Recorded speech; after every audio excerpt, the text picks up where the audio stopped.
Before we get started, we welcome you right into Gwynn and Chris. But before we get too far, Scraby, I know you're busy, but can you take a look outside, please? Take a quick look outside. Okay. You see that? Whoa, there it went. Did you see it? Yeah, I did. The sky was falling. I just wanted you to know that the sky has fallen. I actually thought you were talking about NASCAR for a second, but we'll get into all of that later. The sky is not falling. You're right. You sure? Are you sure? I'm not. Wait till you start reading some of the chat comments today. You will swear that the sky has fallen. Now, welcome into Gwynn and Chris, everybody. Chris, hello, and Mr. Scraby. We're here at the Odyssey Palace Studios in San Diego, where the sky is at least in danger of falling. Tony Gwynn Jr. is, of course, in L.A., where the Padres fell again last night to the Doddgers 8-6. But there is another game tonight. And again, at 7 o'clock. Tony, I will tell you that I watched the game like most everybody else last night. Yeah. And I spent much of the 3 hours. First of all, I love kind of a 3-hour game every now and again. I know everybody wants to get in and out of there. But when the Dodgers are playing the Padres, it doesn't bother me. Like, I enjoy the drama and the back and forth. So I didn't mind that. But for 3 hours, I was just I got to tell you, I was angry. And there was a lot of different things to be angry about. And I thought I was going to come on today and I was going to tell everybody all the things I was angry about. And then I realized I have my partner, Tony Gwynn Jr. there. And I think I'd rather just ask how you're doing today, because I think once I get started, I'm going to be hard to stop today. I mean, this sucks losing. I think that's right. the thing. Like, I don't watch ESPN. I don't watch MLB Network after losses because I hate having to see my squad lose, right? Yeah. But it is a part of this whole 162 game thing, and I'm very aware that is going to happen multiple times. And so I don't know. I think maybe I view it just because this is the only thing I know. I've been involved in in some shape or form a game my entire life. And so I don't know, maybe I process it different.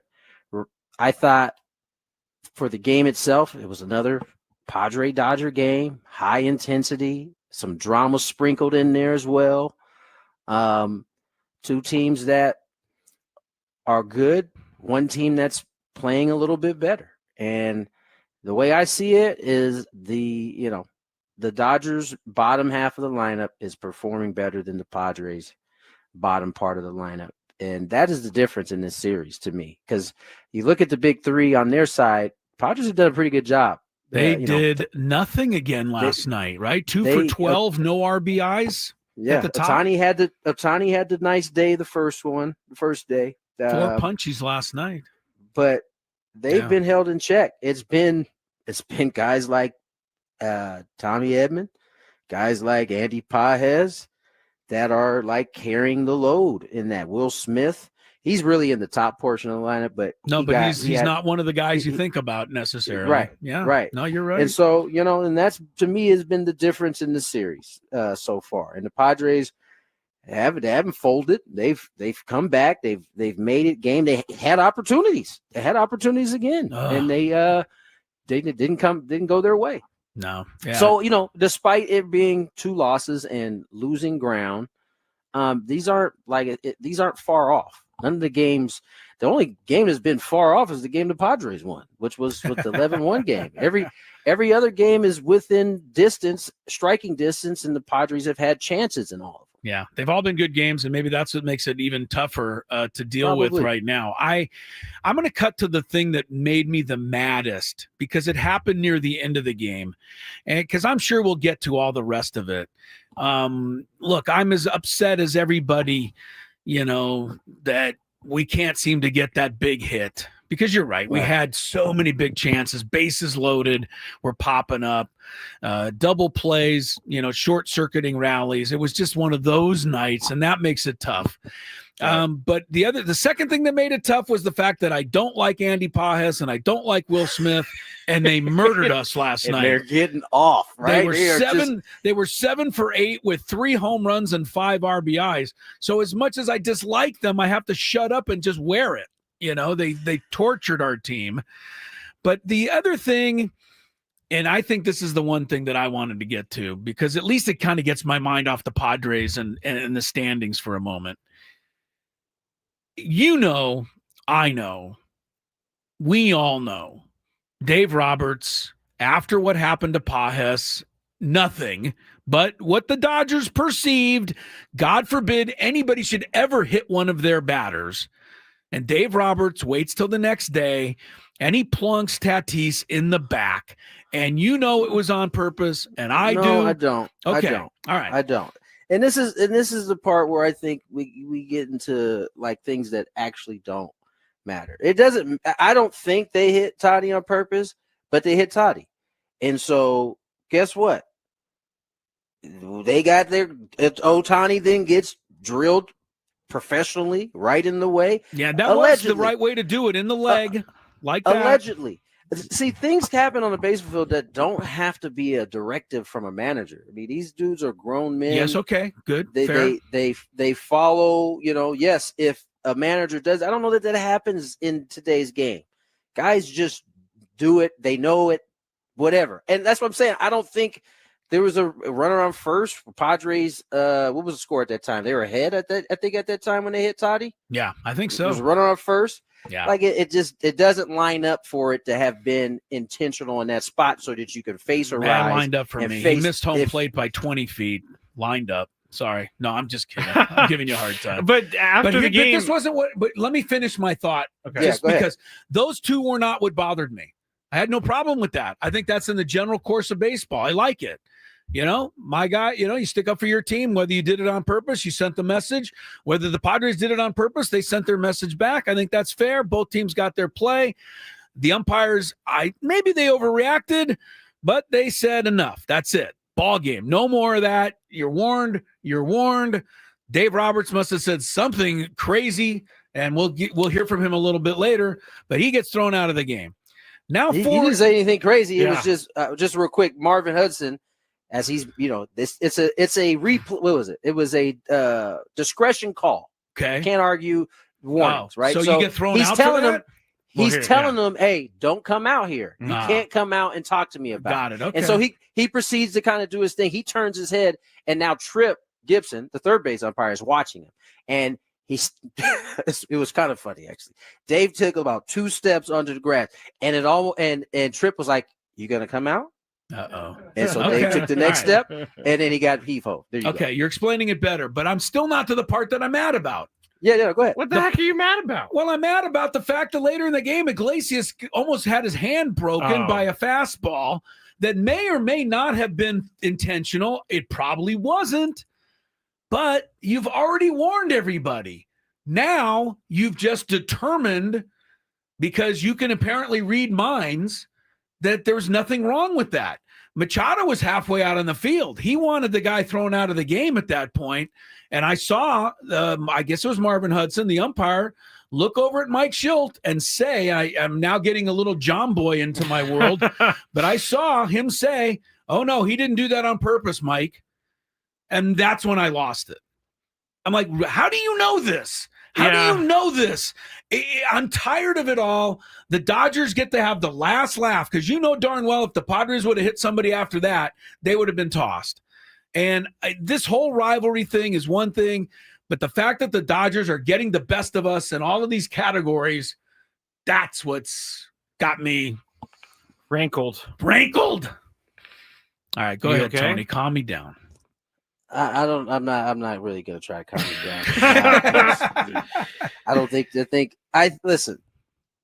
You're really upset because the Dodgers have won. Yes. What? 4? They're 4-1. 4-1. 4-1. Yeah. Right. 4-1 so far. That's what you're really upset. That's absolutely right. If we were ahead by 10 runs, I wouldn't have cared. But no. And listen, it's to me, it's the same thing as Pajes. Like that's who we're gonna hit. Like if we're gonna hit somebody, we're gonna hit you, Pajes. Nah, it's like, oh, you hit Ohtani, and so you think that you're gonna retaliate. We're gonna retaliate now by hitting Iglesias. Like, no, it's not how it works. I know, but but is it does the umpire have the power to read the minds and say, oh no, that wasn't on purpose? No, but the umpire has a discretion. He gets to decide what he deems was intentional or not, and it's been like that forever. Okay, warnings are issued, and if he deemed that he threw it, and again, it was like what, maybe 3 innings. Oh yeah, had passed 3-4 innings later. So that's weighed into it. It's not just in a vacuum. He got hit. We gave warnings earlier. You're gone. I mean, there's been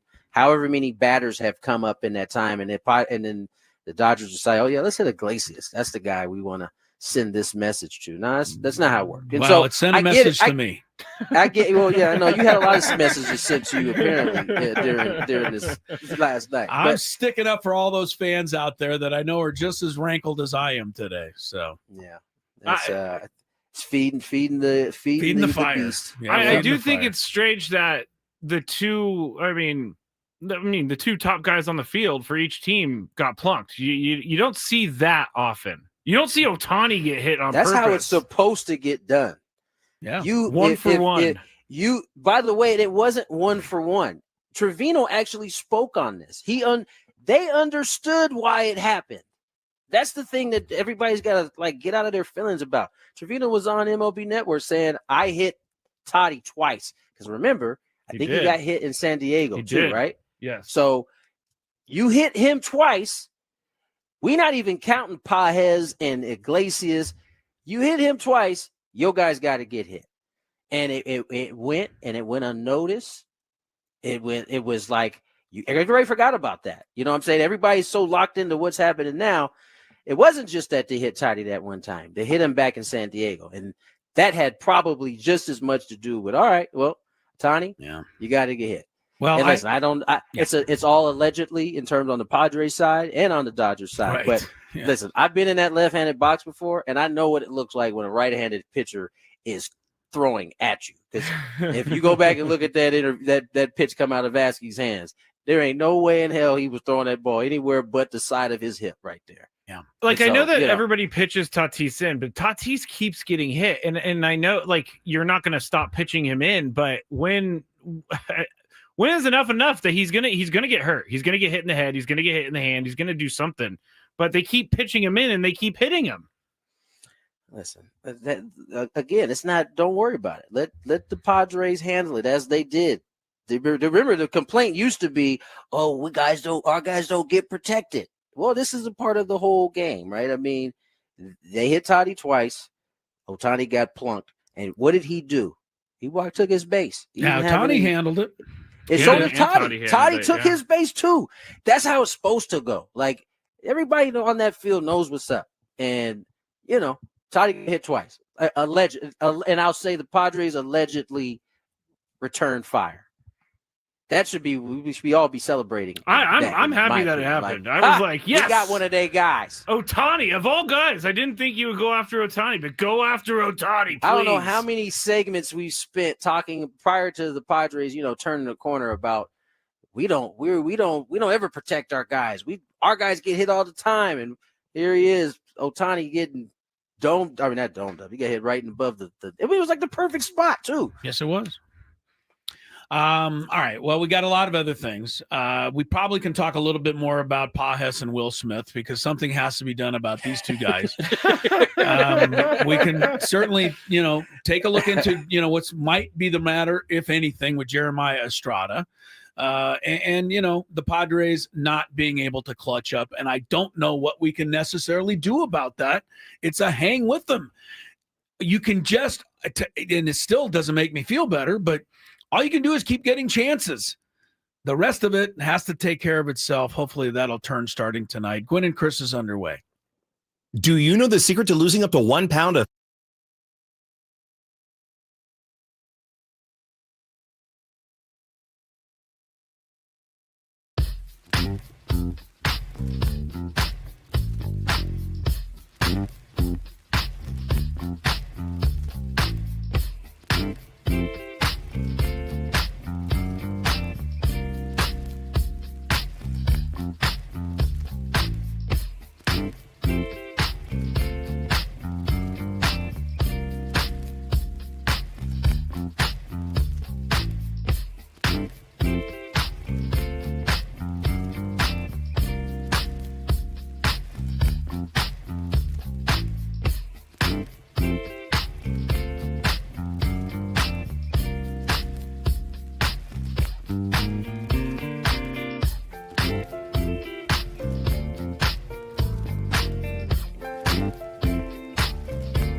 2:19 on the clock. Tony Gwynn Jr., Chris Ello, Matthew Scraby. Game 3 of the 4-game set between the Padres and the Dodgers. 7-10.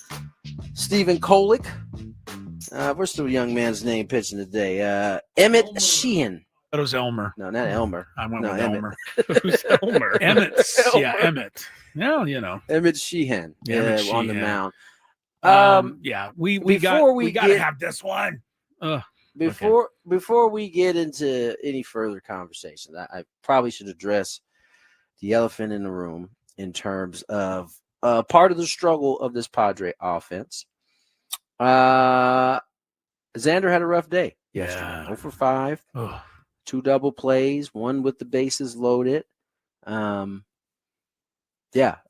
He ended 4 innings. Four of his at bats ended the inning. I mean, people are he's people having are a go of it. apoplectic. and I They're just know apoplectic, I and that's haven't not looked fair. on there. No, you Yeah, I don't need haven't to, you looked don't at need to it, look. Yeah. but I'm pretty sure there's some disgruntled people out there about it. Well, they've been disgruntled, and you can't seem to convince them of anything else other than that. And if you say anything remotely supportive of Xander Bogaerts, like as in you or I do, Tony, then we're being paid by the Padres to say it. So allow me to cash another I wish my paycheck. pockets was by I know, that. I wish too. Allow Yeah, me I to would cash have more another money too. Right. I know. Allow me to cash another paycheck. I would move him down in the order. I'd go to 7th or 8th for a little while. I would do that. But that, first of all, that doesn't mean he's not going to come up with the bases loaded if he's batting 8th. It doesn't guarantee anything. But number 2, I don't think we have a better option. Are you going to change? You're going to put Tyler Wade 5th? Are you going to put Brandon Lockridge 5th? We have injuries to Merrill right now. We don't have whatever it's going to be in left field right now. Xander has to come through, and he didn't last night. But I cannot see any other option right now. That's the thing that's bothering me, is that everybody's pissed off, but they don't have any solutions. Yeah, and there isn't a solution right now, and so instead of bitching about it, we might as well try to figure out how they can work with it, because it's not going nowhere, and like AJ's not gonna be all of a sudden trade him, because that's the next thing everybody is like, get rid of him. Like, how does that work? Like, how do you do that? You just gonna release him? Like, how you gonna eat all of that? Yeah, I don't Like, think people understand that they have to pay him for his contract if they get rid of him. Who are we bringing in? Is it McCoy? Is he gonna fill that spot? Are you gonna T-Wade, Iglesias? I mean, Iglesias was playing a lot early. He's been better as in the role that he's in. Yeah, he hasn't produced much. There really isn't much. There's no team. The other thing I got to remind all of you, no team is in the business of helping the Padres. So if you think you can just call and get the best shortstop in the league, whoever you think that might be, forget it. Nobody's going to just hand that to you. Xander's your guy. So I've just said to the people, and I keep saying it, just root for him to do well. Be upset when he grounds into a double play. That's fair. You're a fan. I didn't love it. I'm sure he wasn't a big fan of it either. No one did. He actually told me after the game that he loved grounding into those double plays. He was aiming for Muncy in particular on that one ground ball because he didn't want him to have to throw to second. He wanted to make it much easier for him to just step on the He was bag. like, I wanted an extra challenge, and so I hit it right to Muncy. Yeah. I don't know. Yeah. It's so painful. It is painful. But guys, I don't know what else we can do out there, and I'm not being paid to say it. I don't have another solution for you other than the stupid one you want me to have, which is just get rid of him. But okay, it's like, what I've always thought, the sitcom or the drama on television or even in a movie, when let's say Al Pacino or somebody's in a big argument with somebody, and Al Pacino gets that last lick in the argument and then storms out of the room off screen. Well, in real life, once you storm off screen, now what do you do? In the movies, it's over. Yeah. It's the same thing here in a lot of ways. Okay, you're pissed off, you're upset, so you get rid of Xander. But then what? You have to have an answer for me before you can keep telling me to get rid of him. Right. Because you don't have an and no answer. one has an answer, because there's no answer right now. It's not an answer out there. So right. it is what it is. Let's figure out a way to get wins. Hopefully he gonna get better. I mean, I mean, listen, I know it's hard to see right now, but I have a feeling he's not gonna finish at 222. It may not seem like it right now, but I think he'll be better than that. He got hot at the end of last year. Hotter, yeah. Scraby, have you ever stormed off in the middle of an argument and got into the other room and then gone, now what do I do? Basically every day with you. Right. Yeah, Scraby has done that. He's gotten mad. He storms out of the studio, slams the door. And then I feel bad about it. Yeah. And then I sit in it. And then I come back and I'm like, I'm sorry I stormed. I stormed out. I shouldn't do that. I need to be more professional. Right. I don't know. I wish I had an answer. The only thing you could maybe say is drop him down in the order to 7th. But again, even if you do it, then who's going to bat fifth that's doing a whole lot better? Number one. Number two, if you're batting, doesn't mean you won't come up with the bases loaded and need to come through. And, so there's nowhere to put him in that regard. I felt it for him last night. I was like, yeah, Xander, you need this for your own mental health. No, he needed it for my mental health because I knew we were going to have to put up with the chat and everybody today. you know that he was feeling it. I mean, I felt every one of those at bats for him. It was like, dang, dog. Like, it's just, I bet it feels like you're never going to get a hit again. I've been there before. It's a lonely place to be when you feel like you are letting your team down. Like, yes, that's another part of this. There's that aspect of it that the fans don't want to think. The fans want to think that Xander I don't think they care, honestly. No, the fans think that he is out there to torture them only. Let's just say some fans, because I don't want to lump in the fans that are sitting there like, oh, I hope Xander is better. You don't need to do that. These are all adults. They know the fans who aren't thinking that. They know who they are. The fans who are irritated, they know who they are. I don't think we need to kind of parse it. I think ultimately that's Chris said, that is the main point, is that there's not any help coming right now. So, this is what it is. It has been a reason they've lost the last couple of games. And it's not just Bogey. I mean, the whole bottom of the lineup has to be able to. He didn't leave every runner on base last night. He didn't. There were other, I was going to say he left like most of them. Most of them. Well, look, Sheets popped up with the bases loaded. He also almost hit a grand slam. Good point. But it died 2 feet short. I mean, that's changes the game. It's a game of inches. Of course, it changes the game. A grand slam there. I know. Gavin Sheets came up a little bit short. He had 2 good hits in the beginning of the game, but he popped out when he really needed a hit. Well, but he really needed it. They really need a hit every time in that way of thinking, and they're not going to get it every time. I want to think of something that, and maybe I can't compare these two, but is it time maybe for San Diego to do the opposite of what you think we should do? And here's my example. Trey Turner went to the Phillies a couple of years ago. He struggled mightily when he first got there. Anybody remember this? Yes, and we tried this. And they gave him a standing ovation. Yeah. Gave him the standing ovation. I tried this for Xander. You tried it. Tried it? I did. You're not enough. I did. You're not enough. It was me. It was before the whole Trey Turner thing, and then that guy who started the Trey Turner thing got a Netflix special made out of it. So, all right. Well, this is not my point. My point is, maybe we should support and root for the guy as long as he's on our team.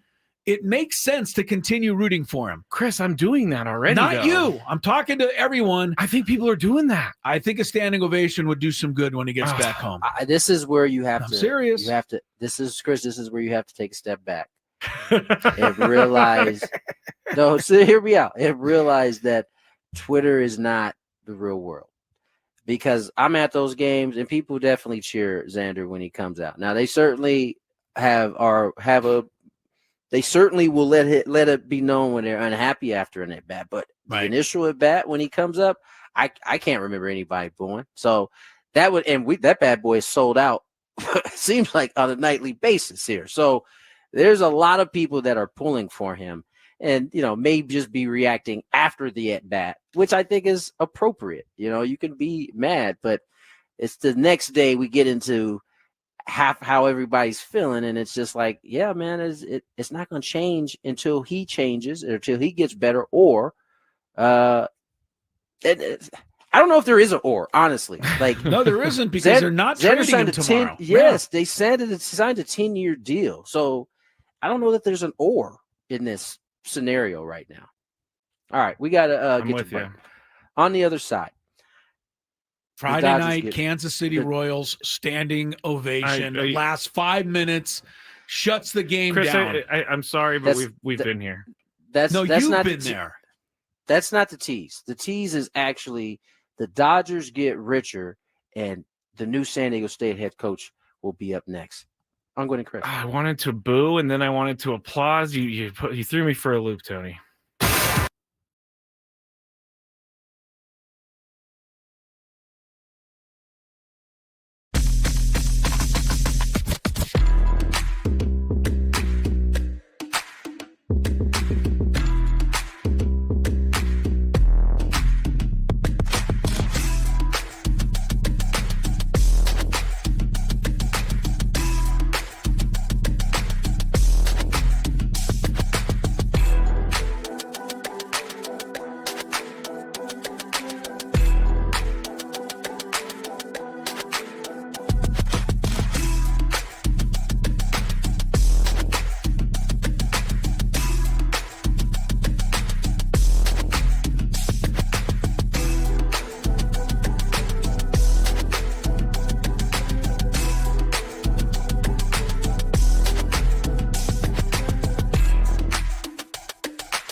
and Chris. The Tony Gwynn part is in LA with the Padres.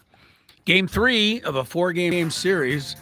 I think that's maybe the best news of all, if there's any good news today, is that we got 2 games left in this series. And if the Padres turn it, win the last 2, we're all going to feel pretty good about it. The other thing I want to touch on, and we're going to get to Kevin Vance here in a moment. He is the new San Diego State baseball coach. Excited about having him on. But I don't know that the Padre fans are aware of what's happening in the Big Apple this week. But let me shed light on it. The Yankees were shut out by the Angels 4-0 last night at home. They were shut out by the Angels 1-0 the night before that. Yeah. And they were shut out the game before that. This is the Yankees. This is the Bronx Bombers. This is Aaron Judge. This is the team that spends more money than anyone other than, I guess the Dodgers and Mets, right? Anyway, just saying, it can happen. Your offense can go to bed in Major League Baseball. Doesn't make me feel a lot better about the Padres' struggles, but understand that we're not the only team that goes through this sometimes. And I got to believe in New York, Tony, the chat room there is loaded for bear today, right? Aaron Boone is out. I mean, who's the hitting coach there? He might as well pack his bags. Isn't it somewhat? Is it not? Is it Brett Boone? No, it's not Brett Boone. No, Brett Boone's in Texas. I know one of the dudes is the torpedo bat inventor, right? I thought he came from. Did he go to? I think either came. Oh, that's from right. The Yankees. torpedo bat is not working anymore, is it? Evidently, you're not hearing from that as much. No, 3 straight shutout. I'm just saying the Yankees have been shut out 3 straight games coming into tonight. So they're booing. They want to get. There must be some guy in that Yankee lineup that they want to get rid of. Maybe more than one. What's Judge done in the last however? It's not been good. He's striking out now. He's in one of those phases. That 400 thing, not quite. He's at 370-ish. Huh? Still good, but no 400. No, I think he struck out 9 times in 12 at bats against the Red Sox over the weekend. Yeah, hang with them, Yanks. We know what you're going through sometimes. I put that into the document. Wasn't that long ago. It wasn't that long ago. It wasn't that long ago. Didn't the Padres get shut out multiple days by the Angels last year? Wasn't that right before the break? Maybe it was like 2-1 or 1-0. Maybe they scored a run or so. I actually went back and looked. They were 50-49 when they headed into the break last year. Right, and then they lost the first game after the break and went to 50-50. Yes, and then they ended up 93 and whatever the change is. I would like to know, after that loss, was it Cleveland first game after the All-Star break?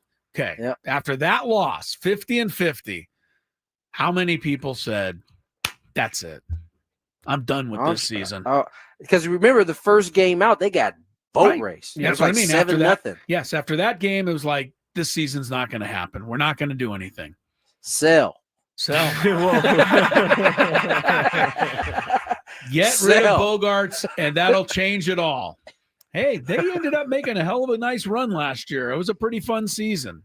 I know. We do this every year. I mean, every year. That's my your point. standard You're right. line. You're right. Until we are actually sorry, then I'm just going to use this every year. Man, we go through this every year. Every year we are talking about selling somebody. We should sell the team, sell off the players. And then a month later, we're like, oh, my God, this is like the greatest thing ever. I will say, so much fun. I will say that, yeah, people just want this team to win. But it doesn't mean that you can be a complete idiot about some of the things. Like, I want the team to win too, but to give up on the season is a word I never use. Asinine. By the way, how miserable would that be to give up this season on June? What is this? 17th, 18th. We'd be having to watch baseball games like we used to have to watch baseball games if we were really to sell everybody. Well, and the other thing is if you give up on the season, I would like you to please write to me in the chat or tweet me. What are you going to do for the next 2.5 months? What you got? They're going to watch Padres and they're going to complain. Those tickets are still going to be the same price, by the way. You gave up on the season. You're not watching. There's no reason to watch Padres now. So you tell me what you got planned. I'll wait. By the way, the tickets will remain the same. They won't. The prices won't go down because they sell everybody. By the way, Yes, they do. They sell out every single game, which is another reason this team is not going to punt on the season.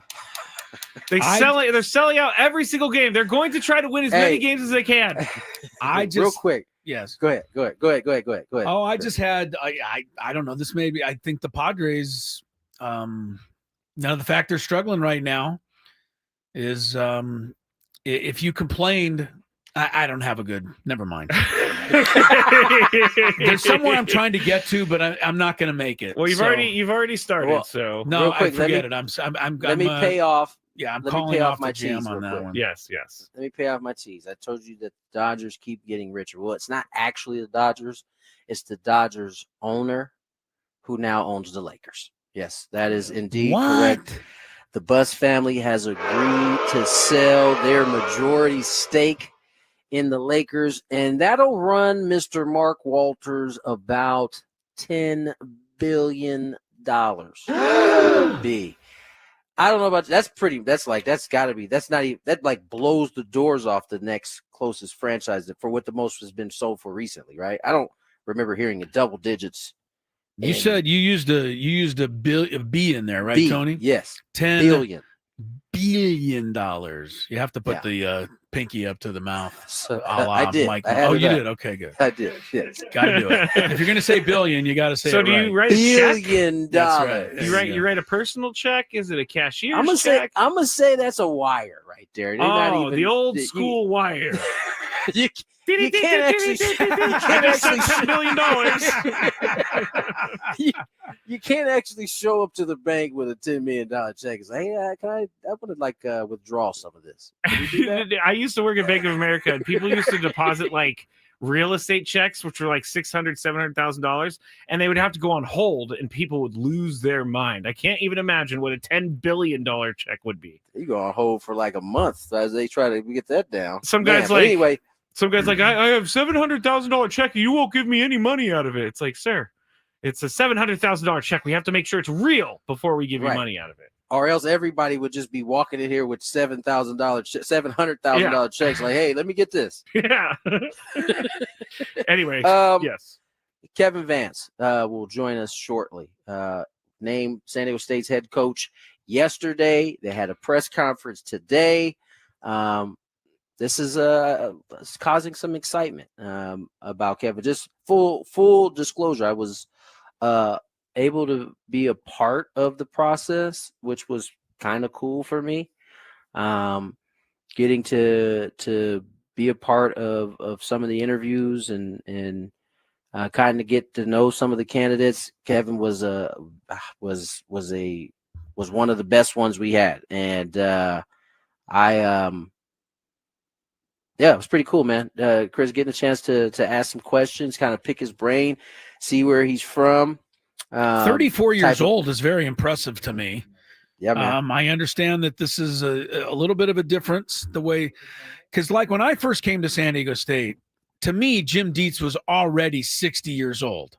Yeah. I know he wasn't because he was there for another 50 years, but right. He didn't seem 34, whatever he was, right? Young guys are doing this now.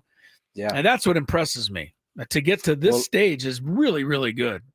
Let's bring on San Diego State's baseball new head coach, Kevin Vance. Kevin, how are you, my friend? Well, welcome to the show. I'm great. Thanks for having me on, guys. Today you had the press conference. I'm sure you got word a little bit before then. Just talk a little bit about what getting this job means for you, and we'll get into some background after that. But tell us what it means for you, what it means to you. Yeah, it means the world to me. It's honestly a dream come true. Growing up here, my roots, they run deep, and took a little bit of a different path. Went out to the East Coast for a bit and learned some things, and I feel like I'm coming back full circle, and it's legitimately a storybook type of thing. So couldn't be more excited to be here. And I grew up coming to the games here, and grew up watching your dad, and I'm excited to carry on his legacy, and it means a ton to me. Kevin, I want to know a couple of things before we get to stuff that really matters. You went to Torrey Pines. Tony Gwynn Jr. went to Poway. Tony Gwynn Jr. was in on the process of you coming in. How was Tony Gwynn Jr. in terms of holding your feet to the fire during the interview process as a Poway versus Torrey Pines guy? Because I know he can be tough on that kind of stuff. Yeah, we never got there, which is good. Oh, good. Okay. It wouldn't be good to yell at someone during an interview, So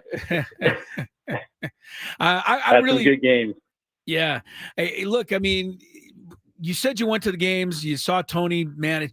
How did you ever dream that you could get to this point at the age, 34, age is a number, but to get there at this point in your life, you have to be look back and say, man, I'm doing all right.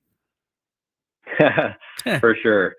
Yeah. I've always known I wanted to coach, probably since I was 16. And this has always been something I've had my eye on,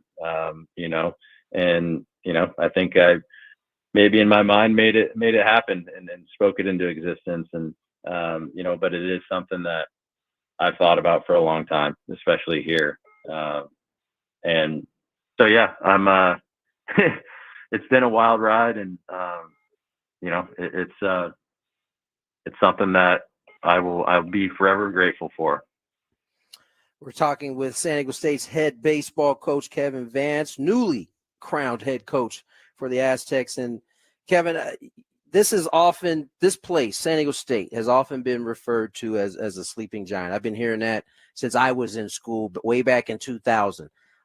They've had incremental success. My dad's era got to the regionals. Coach Dietz got to the regionals. Haven't ever really been able to get over the hump. What do you think you can bring to the table that can change the fortune of this program and get it into the likes of, we see a team like the Coastal Carolina in the World Series, a mid-major having success. How do you see San Diego State getting to that point? Yeah. Coastal is a good program. I know that from experience on Friday. But yeah, just, you guys, the community, the buy-in and, there's a lot of people around here that, really want this to work. And so just having the community, that is all in on this, that's the first part. And then winning is the second part, right? If you start winning, it can start to gather some steam. And, I think the way to do that is, one, there's a ton of talent in the area. Obviously it's a hotbed and, don't let the Kevin Vances of the world walk away and go somewhere else. I lived it. So that's something that, I'll be sure to build that wall around San Diego and get, have kids that want to grow up and come to San Diego State, like I did and, continue that. But I think the development side of it is to me the most important thing, having the best coaches that are going to develop players at the highest level and get them to the next level and, build those relationships, have really good, genuine relationships with the players and, establish this as the place that, this is where you come to get better and this is the best development that you can get. I feel strongly about that. And, that recruits itself. So, yeah. Kevin Vance is with us, the new baseball coach at San Diego State University. Kevin, what are some of your theories? Who have you taken the most from, or a little piece from everybody? High school coaches, college coaches at UConn where you pitched, and guys you've worked for at Arizona and whatnot. Who's had the biggest impact on you? Right. A ton of people. I like to say in a ton of philosophies, right? I'm not a one type of one size fits all person. I think you can take, 10% from everybody and kind of piece it together and make your own philosophies in a sense. So I've had really good coaches in high school. Jim Penders at UConn, played for him. And I think he's kind of the gold standard to me of how to build a program and how to do it the right way. And, Coach Gambino, Coach Serrato at Rhode Island, just and Chip Hale, just totally different perspectives from all of them.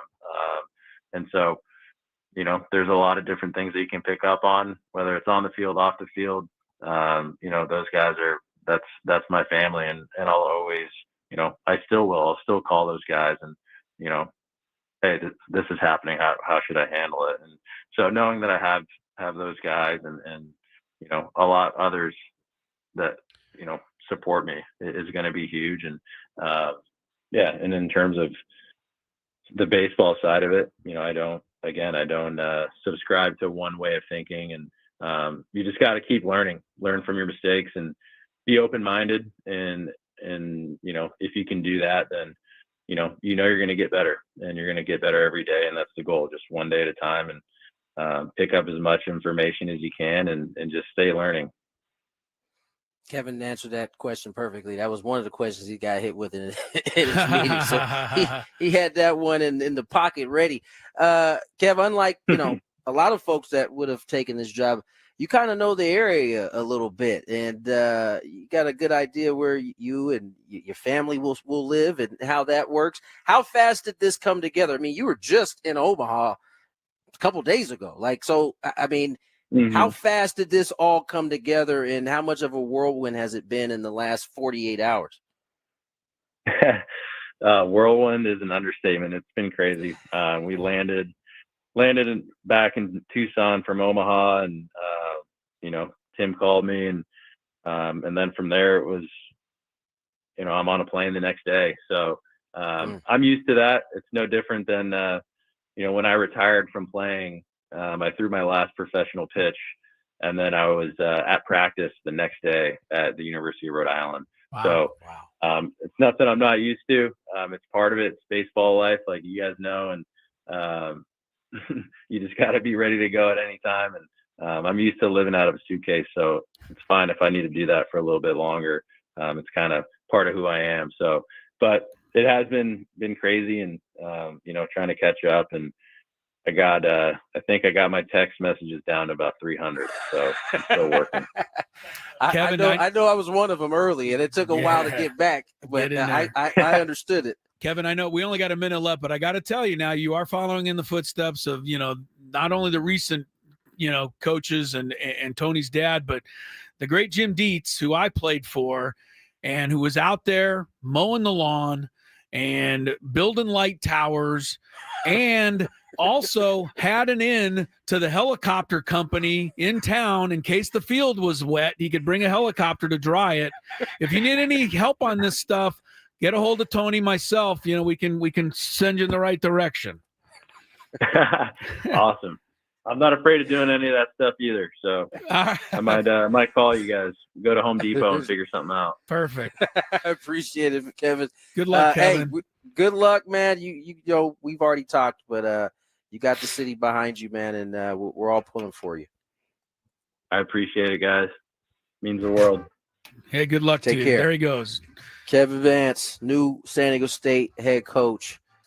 Before we go, I think he hit on something that was important, and I know I got to be quick. As we start to incorporate our new head coach, the community getting behind it is something that we talked about a lot, and that's including our alum. We got to be a little more involved, and that includes myself. So let's get to break. More Gwynn Chris. and Chris on the other, more Gwynn and Chris on the other side. Daily Gambit up next.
Gwynn and Chris are ready to go.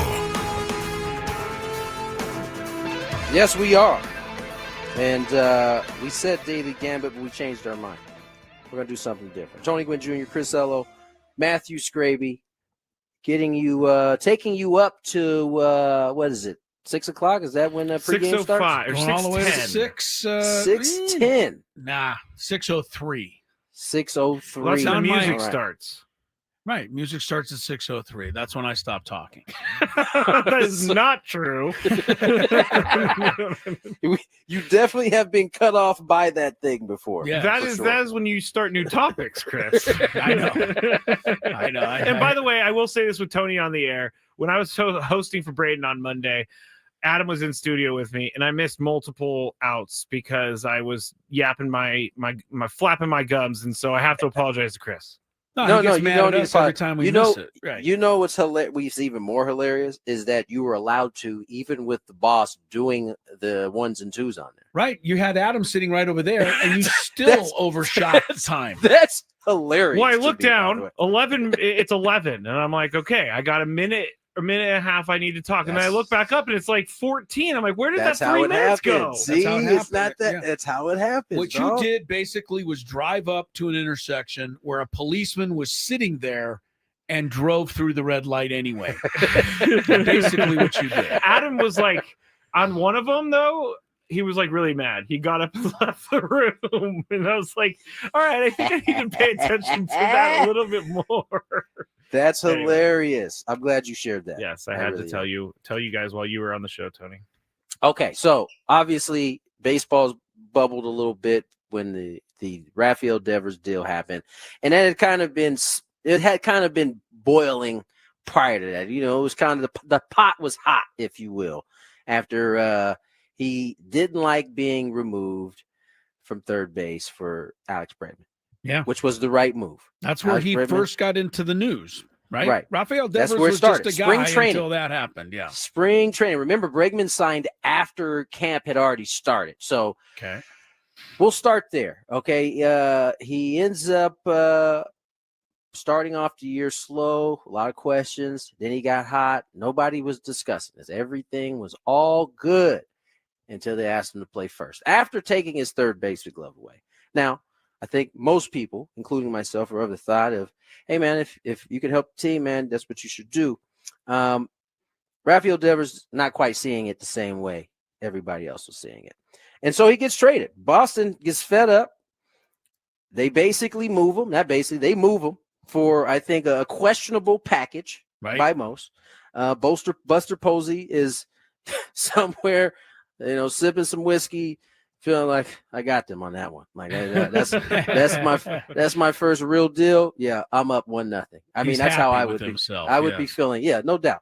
And so we get to a press conference now where Devers is asked. Let's first, Gravy, can we start with Devers in spring training and being asked about playing? I think it was third base at the time or first base, one of the two. You're saying if they ask you to DH, you won't do it? No. Can you expand on that? I play third.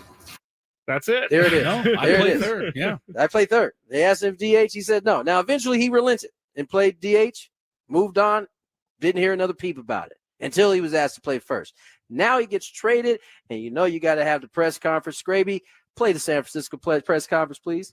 5-time Gold Glover at third base already. He's not healthy right now, but once he returns, it's the matter of position. Have you talked to Buster and Bob about potentially playing first base? Do you see yourself more as a designated hitter? And what were those conversations with the Giants brass like regarding your long-term position with this team?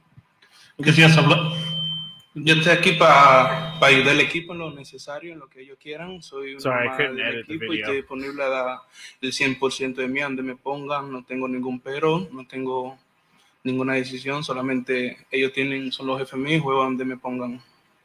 I'm here to give my 100%. I don't put any buts. They're the men in charge. I am here to play wherever they want me to play.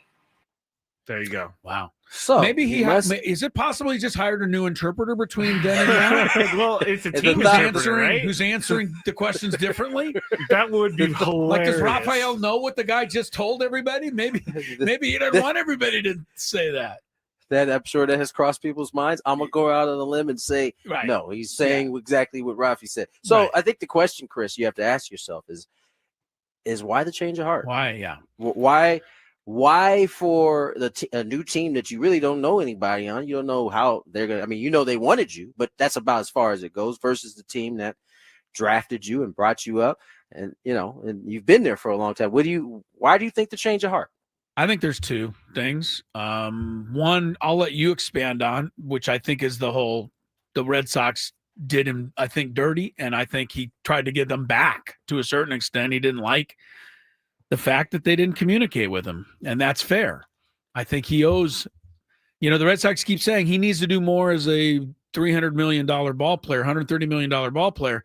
I think that goes both ways. I think they needed to communicate better with him.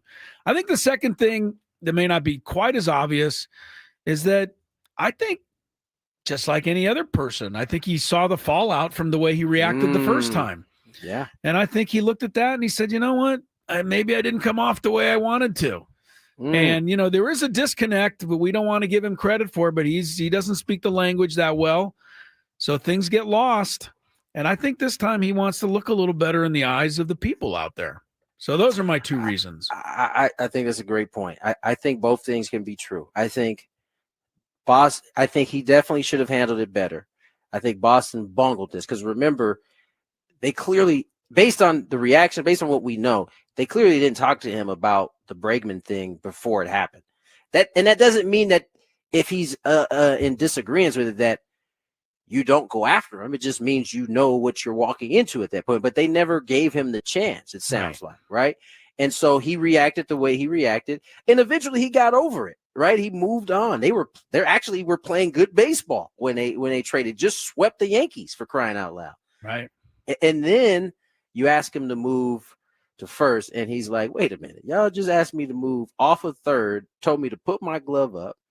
Now you want me to move to first. And listen, if you're in the locker room, I can understand you feeling some type of way, because it sounds like, based off of I can't believe it's Passon's report. Somebody made the report or had a report that Breslow went in there to Craig Breslow, who is the GM, went in there to kind of have an explanation, give the team an explanation of what their thinking was. And the team, you know who it was? It was Papelbon reported this. Jonathan Papelbon? Jonathan Papelbon, he's now kind of getting into this mix a little bit. He's getting into this mix a little bit. And he said they basically were like, we don't need an explanation. So I don't know. They might have a weird mix in that locker room. Heard some things last year when Kinley was there. You're having this situation. But I think to your point, though, Chris, yeah, he definitely probably realized this team is trading for me. I want to do it better than I did it when I was in Boston, but it also doesn't mean that Boston didn't bungle this in a mighty. They didn't even get the best package they could for him at this point. They bungled it on multiple fronts, in my opinion. And they have they're trying to backpedal, right, as much as they can by saying, "Oh no, we're going to be way better off." You see, they better. You wait and see, right? So they better because they don't have the type of fan base that's going to sit there and be quiet about it. I can tell you that. They don't have the, calm, even-minded fan base like we have in San Diego. Yeah. That is patient when the team loses some games. No. In Boston, they really get upset.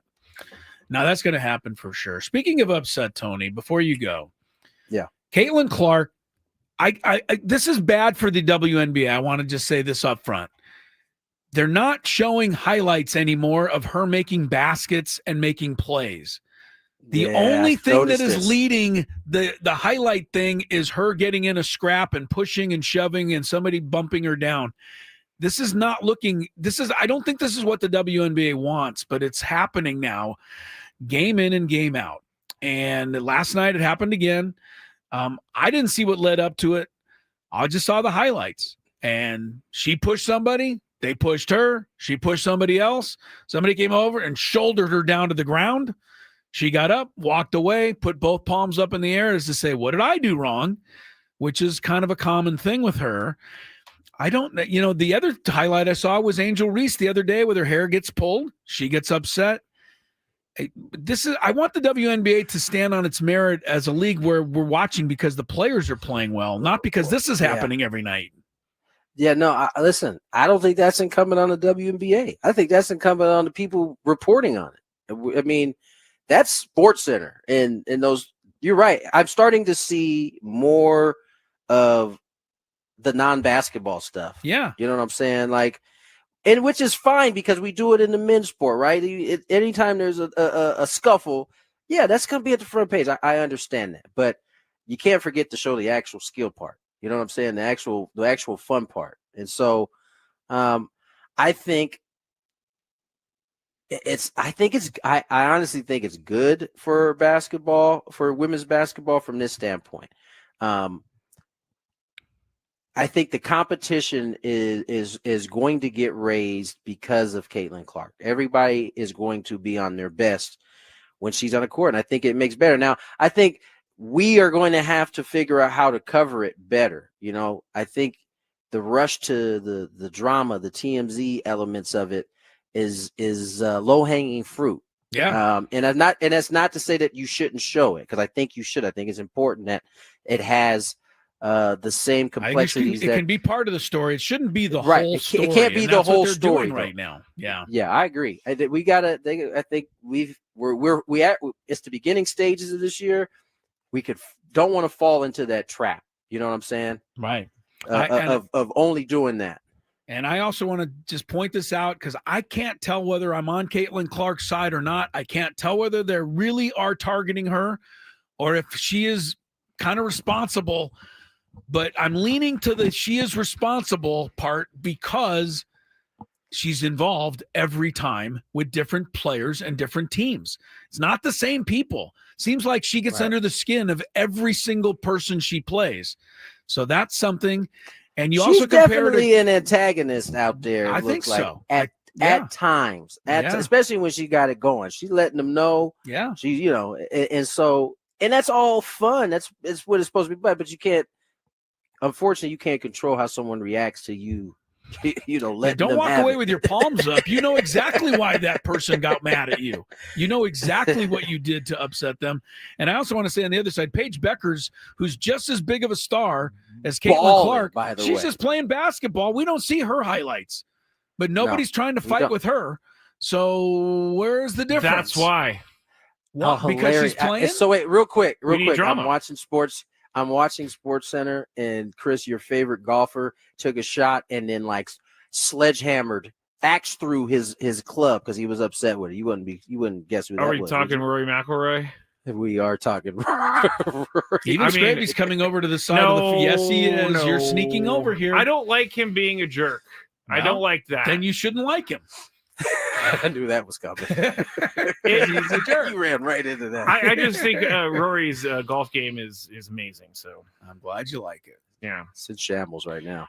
Yeah, no he doesn't care. Remember, he climbed the mountain. He's got nothing to climb anymore. He's trying to figure out how to get down. Is that what he said? Yeah, right? he's coming down the. He be coming down the mountain when he comes.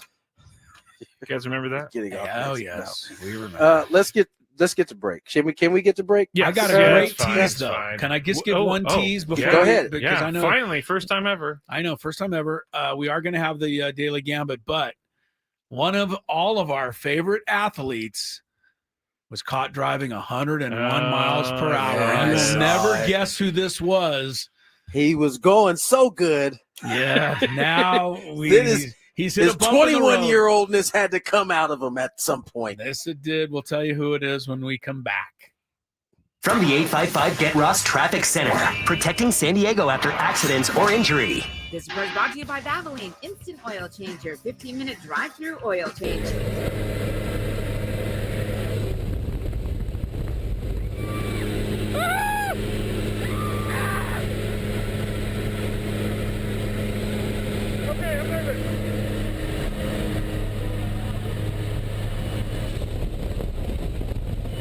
Stay low. Hands on the heart. Stay low.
real tandem student right there. I tried. I wrecked your Good job, buddy.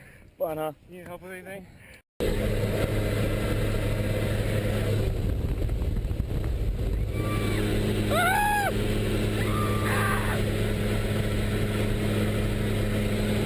Okay, I'm moving.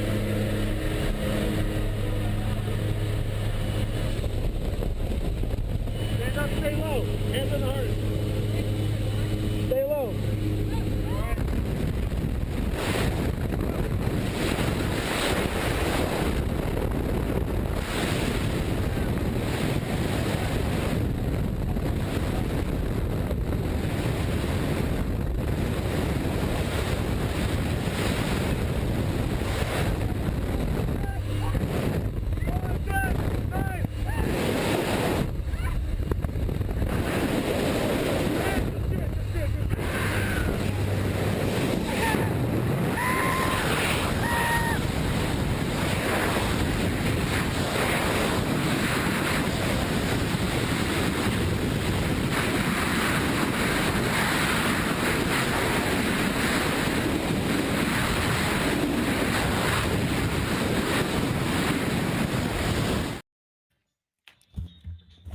Crisello, Tony Gwynn Jr., Matt Scraby.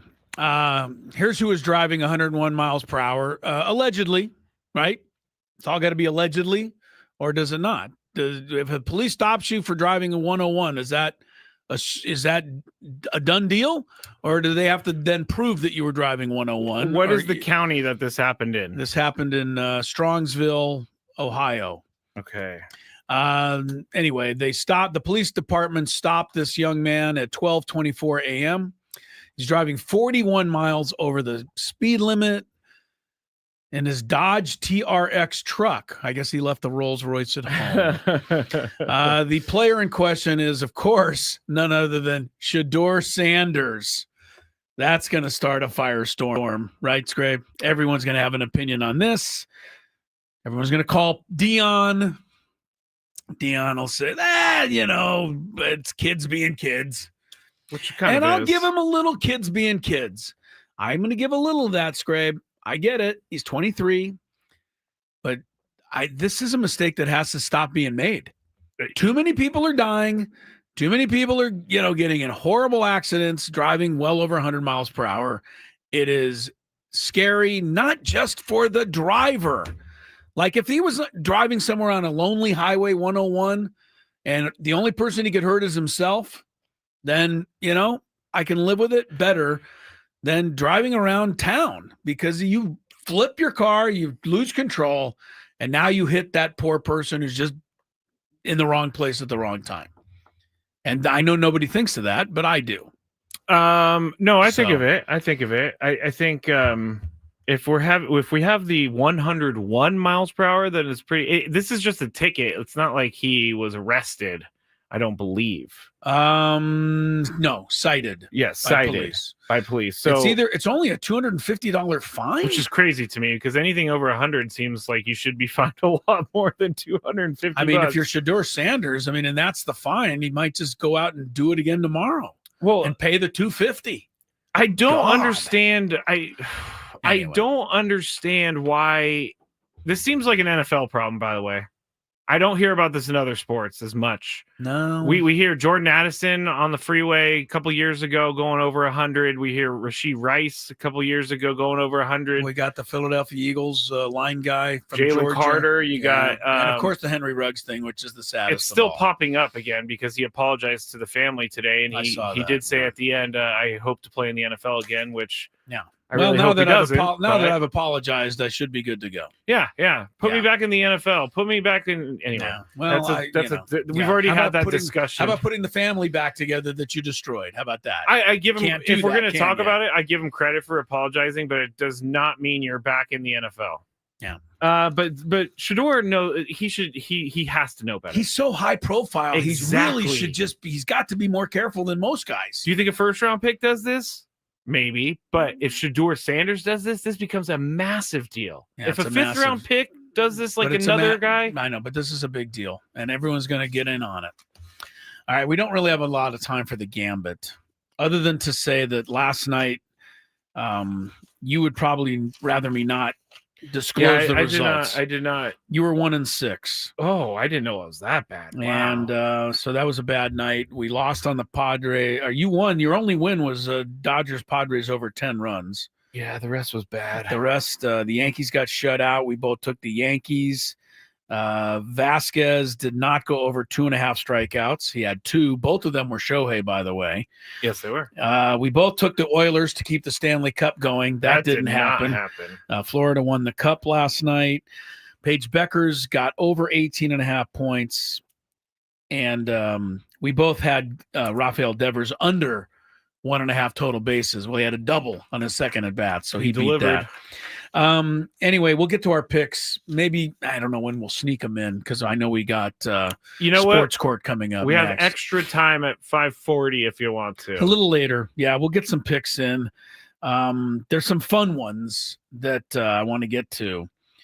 Well, let me do a couple because we got a minute. We can make the pick. Let me just do a couple. All right. Because this game's starting shortly. Okay.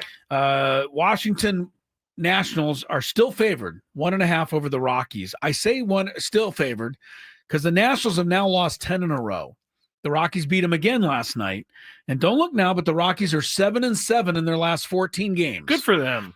Do you believe in the Rockies finally enough to pick them? You are getting a 1.5. Is Mackenzie Gore pitching tonight? Oh, good question. Because if he is, then the answer is no. That's pitchers for this game are the famous Mitchell Parker for the Nats, German Marquez. You know what? I'll go with the Rocks. I'm going to take the Red Hot Rocks. They hit 7 home runs last night, the Rockies did. Wait. 7? 7 home runs, yeah. Don't waste your month's total in one game, kidding, guys. Yeah. Anyway. Real quick, we got 2 minutes. Let's go. Yeah. Arkansas -1.5 LSU. LSU wins, they go to the final. Arkansas wins, they force another game. Coastal Carolina has already made the World Series final. Who do you like tonight? Arkansas -1.5. I feel like Arkansas is going to ride that no-hitter. Arkansas. They should win this game. LSU beat them the first time. I think Arkansas gets this one. How about Emmett Sheehan? Dodger starter tonight, 3.5 strikeouts. Is he an actual starter? He's going to start. I mean, you never know with Dave Roberts. He could pull him out anytime. Dave Roberts is slowly becoming Joe Mazzulla.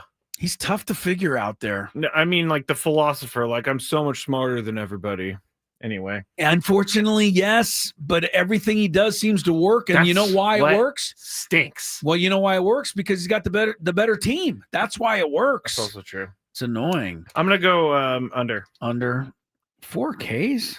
Yeah, he's got to be under. Come on, Padres. I mean, he's only going to face Bogarts twice. So I mean, Bogarts he's not a K problem. He's a double play problem. I know. Yankees 1.5 over the Angels. We already talked about the Yankees have been shut out 3 straight games. Do you believe in the Yankees tonight to finally break through? I do. I'll take the Yankees. Yeah, I will too. They're facing Jack Kochanowicz of the Halos. All right. Dodgers Padres 9.5 runs. Over, under, Scraby. Both games have been over. I'm going to go over. Over again. Seems like an over. All right, we're good. We got the picks in. All right. Under the wire. Nice. Well done. More Gwynn and Chris. Sports Court is around the corner. Don't go anywhere. Tony has gone to get his wig, and we will return with more on 97.3 The Fan. I mean, I think first you can have that belief when you put the kind of work in that you do, that your body's going to heal right, and just trusting it. You talked about being an extension of the coaching staff.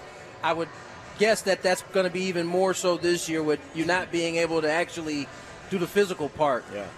Is there something that you've tried to do this offseason to kind of get you into that mode in terms of being that extension? Because the reality is, although your arm might be useless in 25 this year, your mind's not going to be. And there's still a lot of guys, especially the ones who may be vying for your spot in the rotation, that could lean on you a little bit. Yeah, I mean, it's my job to help prepare these guys the best I can. And like guys like Waldron, guys like Randy Vasquez, Johnny Brito, those are guys that are, have really good stuff and are not far away from, being, middle of the rotation to top half, starting pitchers. Yeah. So trying to share some things. That's something we talk about all the time in the clubhouse is like, you bring something to the table on the field, every day. That's kind of what brings you here and gets you to this level. But, days that you're not playing as a starting pitcher, that's, a majority of our days. You pitch once every 5 days. So making sure you bring something to the table is, something we always talk about. So even though, like you said, I'm not going to be physically on the field pitching, I got to find a way to contribute. And a lot of that's just been, better communication with the staff. And I'm really excited this year to be able to sit in more of the coaches' meetings and see how they game plan and how they, come about their approach to certain teams. And I feel like when I come back in 26, I'm going to have a whole plethora of knowledge and things that I hadn't experienced before to add into my game. So. I just have to say this. I play with a lot of guys, and not all of them are going to take as serious as Joe is taking this part serious, which is getting into those coaches' meetings.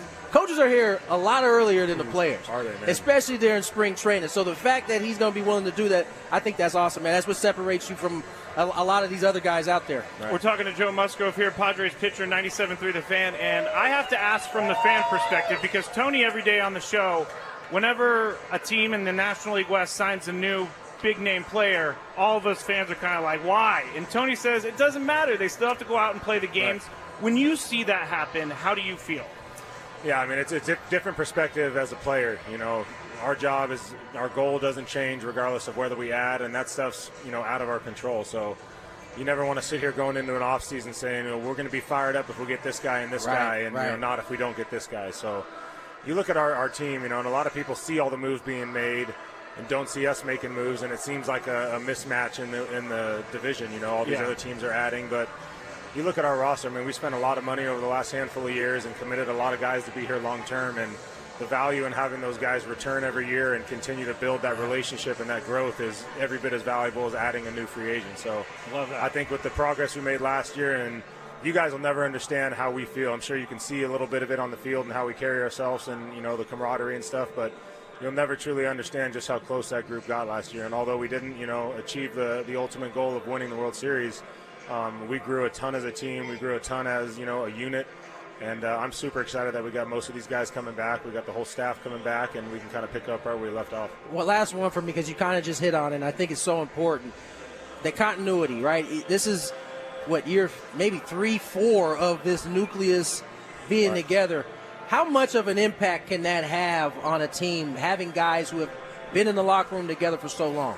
Yeah, a ton. And, Schulte's big thing is shared experiences. We got guys from all over the league, some guys that are new and have experienced things that most rookies don't, and some guys that have been around 10 plus years that have, been in championship locker rooms and been around the best of the best. So sharing those experiences with each other and helping each other grow along the way, not just, providing, assistance and, coaching, but like sharing experiences and helping guys grow a little bit through, what you've been through is a big thing for us. Joe Musgrove, ladies and gentlemen, this is a good one we got here, man. Joe, appreciate you, brother. Thanks so much, Joe. Pleasure, man. Quick healings, and enjoy the rest of your day, sir. man. You guys enjoy the rest of your day. Thank you very much. I mean, I think first you can have that belief when you put the kind of work in that you do, that your body's going to heal right, and just trusting it. You talked about being an extension of the coaching staff. I would guess that that's going to be even more so this year with you not being able to actually do the physical part. Yeah. Is there something that you've tried to do this offseason to kind of get you into that mode in terms of being that extension? Because the reality is, although your arm might be useless in 25 this year, your mind's not going to be. And there's still a lot of guys, especially the ones who may be vying for your spot in the rotation, that could lean on you a little bit. Yeah, I mean, it's my job to help prepare these guys the best I can. And guys like Waldron, guys like Randy Vasquez, Johnny Brito, those are guys that are, have really good stuff and are not far away from, being, middle of the rotation to top half, starting pitchers. So trying to share some things. That's something we talk about all the time in the clubhouse is you bring something to the table on the field, every day. That's kind of what brings you here and gets you to this level. But, La La Land. Matt Scraby's in San Diego, but he's probably also in La La Land. Always. We'll have a Scraby segment near the end of the show today because there's no Chronicles tonight. No. Instead, we've got Padres baseball against the Doddgers. God, And if I could just really implore the team to win tonight, They just for have me to. and for you, They have for to. our own sanity. They have to, Chris. If Xander wants to get a hit in there, it wouldn't hurt either. Although I know it seemed like it was all on his shoulders last night. It just wasn't 100%. He hit into 2 double plays. Believe me, we all felt the same pain there. Yes. But Sheets with the bases loaded, 1 out, pop out. Jeremiah Estrada gave up 5. We haven't even talked about that. Yeah, I mean, he came in and gave up single, homer, single. Like, that's it. And then, I mean, with all due respect to Yuki, come on, Yuki, comes in, wild pitch just to set the runners up, and then a single so that they both score, or a double. I mean, those 2 runs were the difference in the game, the 2 that he let score. So, I mean, it was just a terrible inning all the way around. What did you think about Mike Schilt taking Randy Vasquez out, like 68 pitches? We wanted it to happen. He went through Ohtani 3 times. And then why, after he did that, didn't you stay with him? I would have stayed with him. I think it's a fair question. Like, when Ohtani was coming around for the 3rd time, I was watching, and they had Matsui warming up. So I thought, okay, he's done. He's going to come out. They made the decision. They're not going to let him. But then Ohtani came up, and Vasquez stayed in the game, and he struck him out, I think. He did. And then he got Betts to end the inning. Yes. And he was at 68 pitches.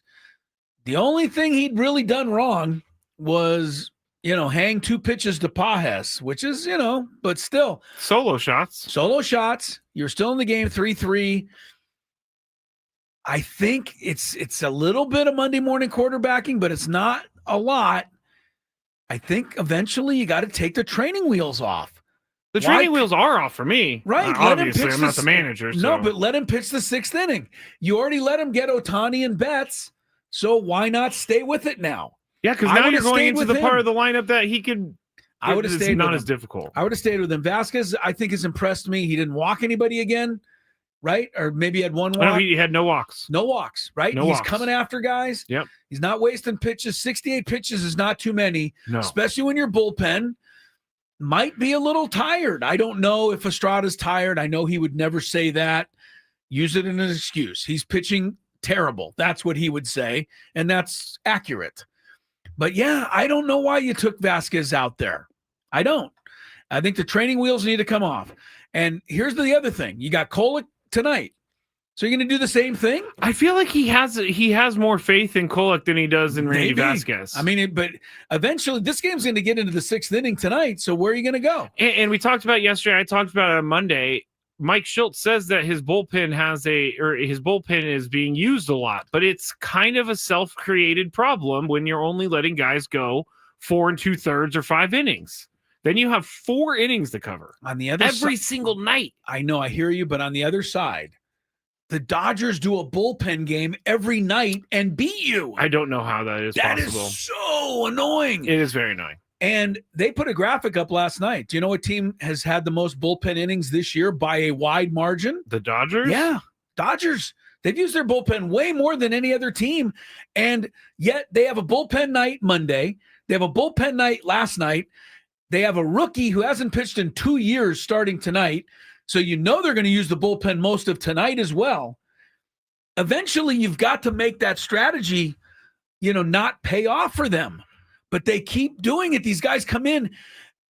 Why isn't Banda ever tired? Why isn't Kopech ever tired? Why isn't Kirby Yates ever tired? I'll take Kopech in there anytime. No, I know. I agree with you. But why isn't Vesia ever tired?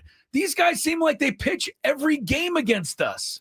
Well, Tanner Scott has pitched three games in a row, so he probably will not be able to pitch I wouldn't put it past him. I don't know. The Dodgers just keep doing, It is annoying, but you got to think at some point this bullpen thing is going to blow up on them. It hasn't yet. The only, like Tony said, the only game the Padres have beaten them this year was the one runaway game. The other 4 games, the Dodgers kind of gave up on that one too, right? And the other 4 games have been close, and the Dodger bullpen's gotten the job done versus the Padre bullpen, which hasn't. Yeah. Yeah, I don't understand it. I don't get it. It's very annoying to me. Don't like it. I don't like it either, Chris. Don't like it. But I was happy for Andy Vasquez striking out Shohei. To me, he's pitching well, and you've got to reward him by letting him try to get a win in that game. I know it doesn't mean much to you. It doesn't mean much to the overall. It's a team game. But for the psyche of a young pitcher, why keep taking him out when he's pitching well? Let him feel that. Let him go through it. I don't think it's the right thing to do. And if he struggles, then you take him out, and you're in the same spot you would have been when you took him out in the 5th inning with the bullpen. But Dominic says something that I agree with. Probably easier for them to pitch knowing their lineup is potent and can score multiple runs at any time. Loosen things up, yes. Yeah, no, that's a point. And what you said last week has stuck with me. And as the Dodgers team is just constructed better right at this moment. They're deeper. They're way deeper. I'd rather have Tommy Edman in the 9th spot than Maldonado. Their 7, 8, 9 is Pages, right? Yes, Pages usually 7th. I think he's 6th tonight, but 7th. 8th is, Tommy Edman or who was the other one? Conforto's having a tough year. But the other, Ha-Seong Kim, who's hitting 390. Edmonds batting down there. Kike bats down there. Those guys are all dangerous. Like, they're pulling those guys out in the Padres roster. They're pulling guys like Trenton Brooks, who hit a home run, which was good. And then you're pulling guys like Bryce Johnson. He got on base when he needed to. Right, but they're not the same. No. All right, we got to get to Sports Court. And before that, I think you got to check traffic. Am I right about that? Yes, I'm not right too often. Yes. But maybe this time I am.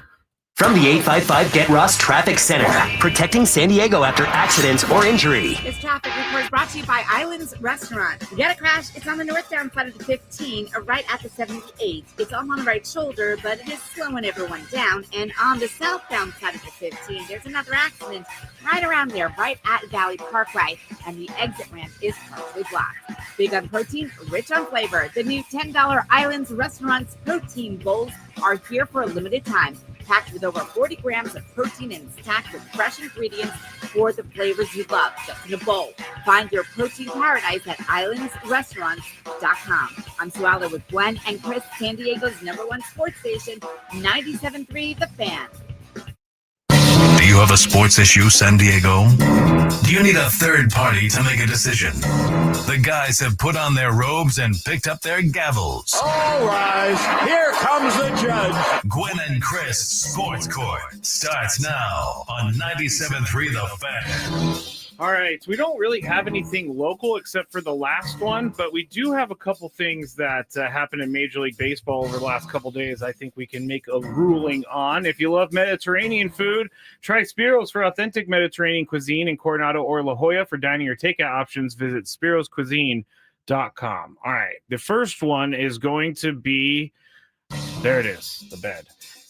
Nick Castellanos. We talked about him briefly yesterday, but there was a part that I didn't really know. He was benched yesterday for quote-unquote inappropriate comments made towards manager Rob Thompson on Monday, and this ended Castellanos's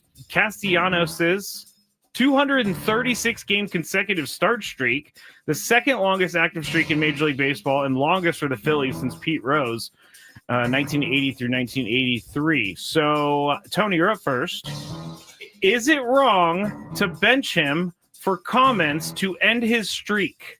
Is Rob Thompson in the wrong? What did he say? I didn't see. No one knows. Yeah, he won't say what he said, but he did seem to agree with the fact that he said something that wasn't right. And yeah, he said, I said something. I went over the line, and he's the manager. So that's what he said. But it ended a 236-game streak. Oh, well, I mean, hey, regardless of whether he admitted it or not, I think that's great that he acknowledges that he did something wrong. But yeah, man, I mean, that's part of it. Like, it's not just you're not going to play today. It's whatever else was in line with that is also going to fall to the wayside too. And if that's the 200, and by the way, that's why are we even talking about that? It's not even like, I get it. It's a lot of games, but second longest active streak in Major League Baseball. Yeah, it ain't close to a record though. So you know what I'm saying. If he was at 2,000 know, Yeah. 631, and he needed one to pass Cal Ripken, then I would say it'd be out of pocket to sit him. But he wasn't quite there. It's kind of like when the New York Giants sat Eli Manning for no reason at all and ended his start streak. Whatever. Chris, those things don't matter anymore, do they? Start streaks? I think they matter more than ever with guys taking off games and not playing for different reasons. Nobody gets to any kind of number anymore. So anyway, I'm happy. I was actually happy about this story, not because I have anything against Nick Castellanos, but it just reminds me that there's still a little hope left for authority in Major League Baseball. Authority. A little bit, you know, I mean, because authority has taken a lot of punishment over the last 20 years. You know, we don't have authority over anything because everybody's rights have to be considered. I'm surprised that Nick Castellanos hasn't filed a lawsuit a grievance in municipal court, Philadelphia, for this. So yeah, I'm going to uphold Coach Thompson's decision here, and I'm going to applaud it. And I'm also going to applaud the way that Castellanos took his punishment standing up like a man. All right. Next one. So this was in the. Go ahead, Tony. No, I'm sorry. Go ahead. This was in the Brewers-Cubs game from yesterday, but a Milwaukee radio host is taking some heat from Cubs fans for something he put on Twitter after a play in that game. So Jackson Chourio, the center fielder, went back for a deep fly ball hit by Kyle Tucker, and while going up to catch it, it bounced off his glove. He redirected it into the ivy, bounced off the wall, and back to Chourio, and never touched the ground. So it's still ruled a double. It hit the wall, though, right? It did hit the wall. Okay. This guy, Vince Vitrano, he tweeted this. I'm not debating the call. The rule is stupid. How Chicago is that? Oh, no. Off the magic ivy doesn't count as a catch. LOL. Like a third grader making up wiffle ball rules in the backyard. Who was this? Yeah, who was it? Vince Vitrano. Apparently, he's a Milwaukee radio guy. So he's a Milwaukee guy. He's upset that the rule allows the ball to bounce off the ivy, and as soon as it hits there, it's a double. But apparently, he thinks this is only for the Cub hitters. Is that what it is? Because the same ruling would have been if a Milwaukee guy hit the ball. Now, for everybody out there, he said he's not. He said he's not debating the rule. He's just saying the rule is stupid. Well, okay, so he is debating the rule. He's saying that the rule is stupid. Okay, I guess you can put it that way. But all right, so for everybody out there, if you're at another park, you're at Petco Park, right? This hits the fence, never hits the ground. Is it an out or is it a double? It can't hit the fence, y'all. As soon as it hits the fence, that's what I was getting for. Right? That's what I was trying to get to. The ball has to be caught like the bat. The bat hits the ball travels, it then needs to go to glove. It can maybe hit the body, then the glove, but it can't hit the body, the wall, and then your glove. Like that's come on, guys. That's a hit. It'd be no different if I hit a line drive and it hit the wall and then somebody caught it on the fly. Like that's a good way of putting it, actually. It's not any different than that. All right, so the actual sports court topic is Tony, should he be getting as crushed as he is on social media? Yes, he should be getting crushed. This is a silly thing. Yeah, well, not all. Yeah, my ruling first of all is Vince, go out in the hallway, go back to your car, and drive home. Get out of my courtroom as fast as possible. Okay. You have no case. Number two, you have wasted my time to the point where I not only don't mind you getting roasted on social media, but I would like to know your social media so that I can broadcast it to everybody out there so more people can roast you for this stupid take. Look, he's trying to make a Milwaukee-Chicago thing out of this. And I understand that they are rivals 90 miles away in that regard, but this has nothing to do with Chicago. What does he need? I mean, what is there a special rule if the ball bounces off one of the wiener guys running around the field during innings? The sausage guys. You know what I mean? No, I really didn't until you all right, well, I had to square that away. But, you know, look, this is all Milwaukee thing. Hey, what a dummy. Vince, you're stupid. Oh, no. Off the magic ivy doesn't count as a catch. I don't get what is even. Yeah, I don't get it. I think he didn't understand the rule. Yeah, maybe not good. This seems like something I would tweet out back in the day. It really does. Back seem like in the day, even I know that rule.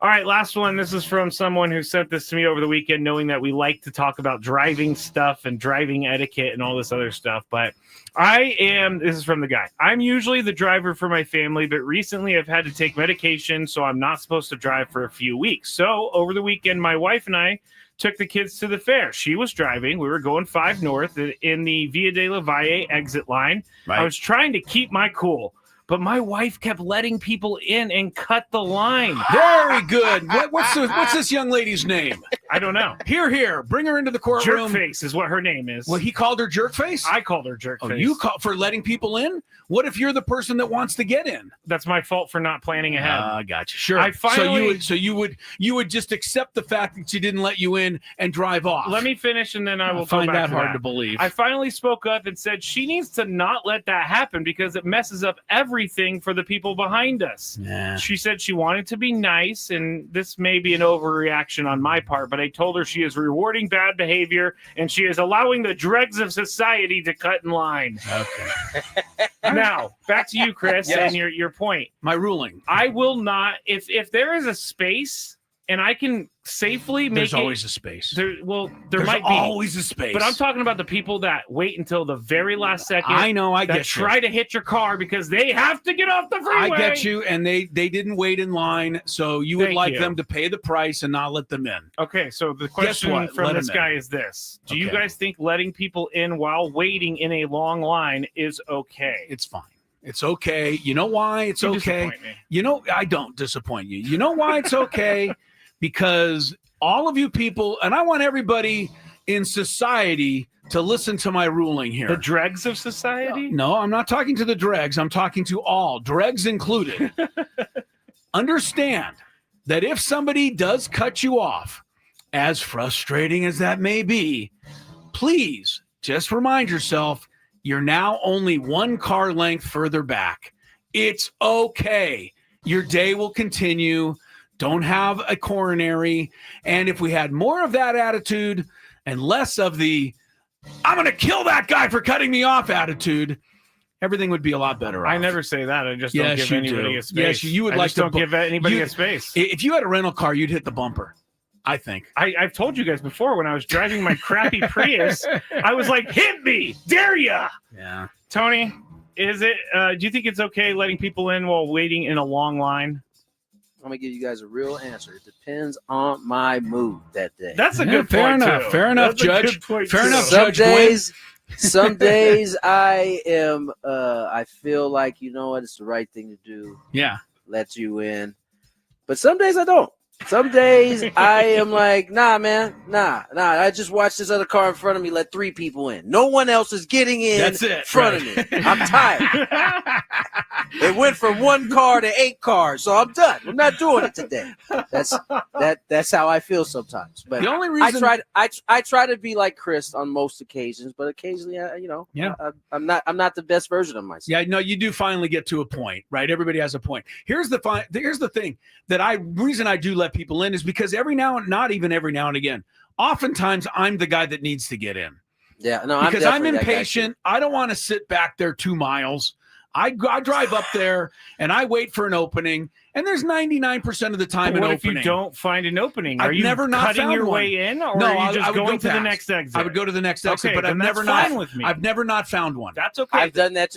Listen, I do that all the time. Going on the 5 when I got to get onto the Imperial, go that way. Oh, yeah, Like, yeah. Where it splits. Yeah, man. I don't know why people are driving so slow right there in the first place. It's mind blowing. It's been going on for years now. It's like I know you guys all drive the same freeway like I do.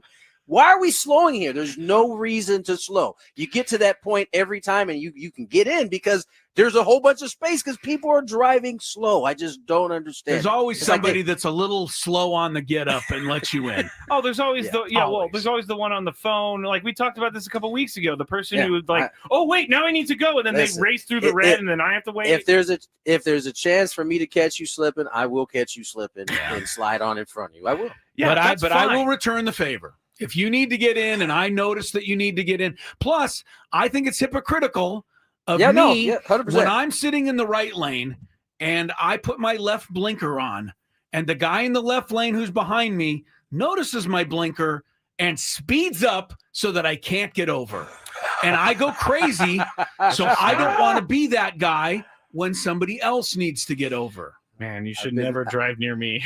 I know. I'm sure you're one of those guys that, oh no, he wants to get over. I can't give up this car length. No, I can't give up. I've been that guy too. So I've been all of these people. Me too. Except for the nice one. I don't think I've ever been the nice one. But yeah, that was a good question out there. If you have any driving etiquette you guys want to talk about, we love driving etiquette. You know, we could almost open a separate courtroom just for driving traffic etiquette. court. Traffic court etiquette. Yes. All right, that's it for Sports Court. When we get back, Chris versus the fans, your chance for a trip to win a trip to Las Vegas. 833-288-0973. Get in line now.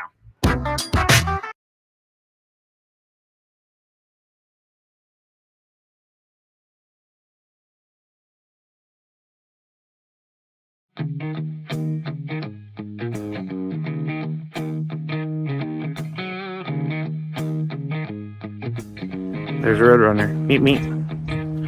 He doesn't like me.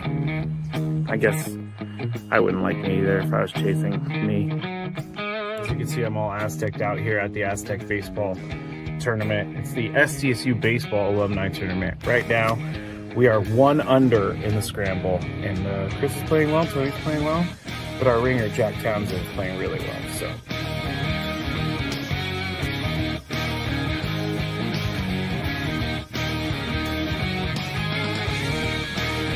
So Chris says I can't play golf, but this is the second birdie putt he's made for us. This time it was like 20 feet.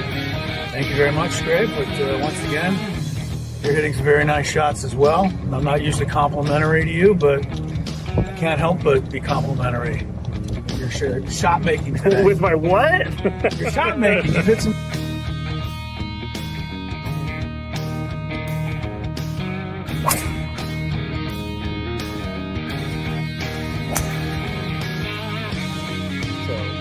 We are just around league 10 now, and it's getting really windy. It's actually kind of cold. I'm not gonna lie, I know we're in San Diego, but we're 3 under as a group.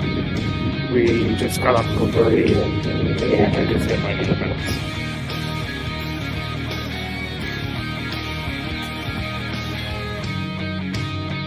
There's a squirrel. He wants to attack me.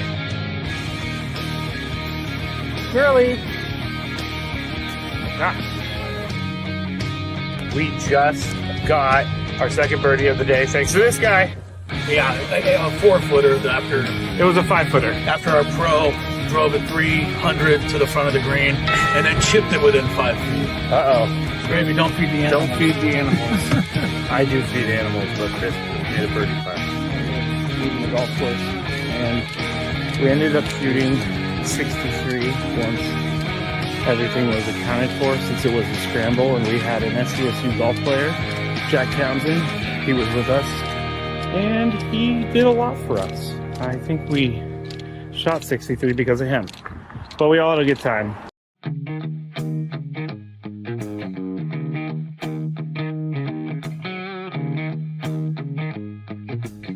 There's a Roadrunner. Meet me.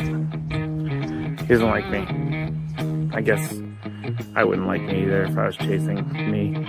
As you can see, I'm all Aztec out here at the Aztec baseball tournament. It's the SDSU baseball alumni tournament. Right now, we are 1 under in the scramble, and Chris is playing well, Tony's playing well, but our ringer, Jack Townsend, is playing really well. So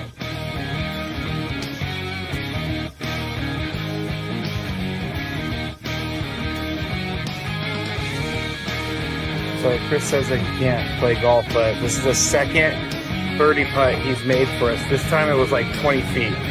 Thank you very much, Greg. But once again, you're hitting some very nice shots as well. I'm not usually complimentary to you, but I can't help but be complimentary. Your shot making today. With my what? Your shot making. You've hit some.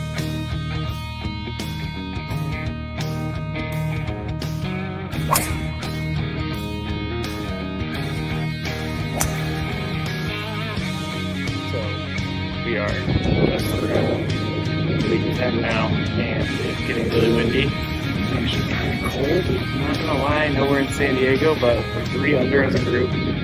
We We just got off the birdie, and I just hit my defense.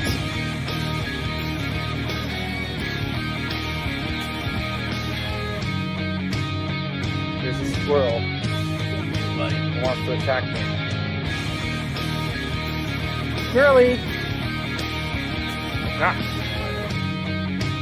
We just got our second birdie of the day thanks to this guy.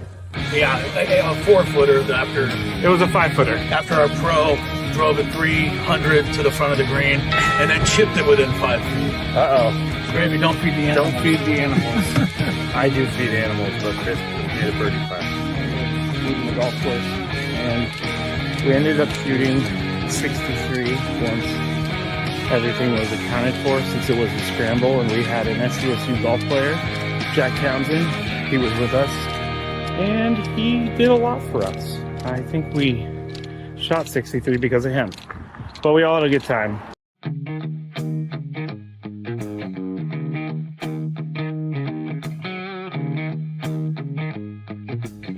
There's a Roadrunner. Meet me. He doesn't like me. I guess I wouldn't like me either if I was chasing me. As you can see, I'm all Aztec out here at the Aztec baseball tournament. It's the SDSU baseball alumni tournament. Right now, we are 1 under in the scramble, and Chris is playing well, Tony's playing well, but our ringer, Jack Townsend, is playing really well. So.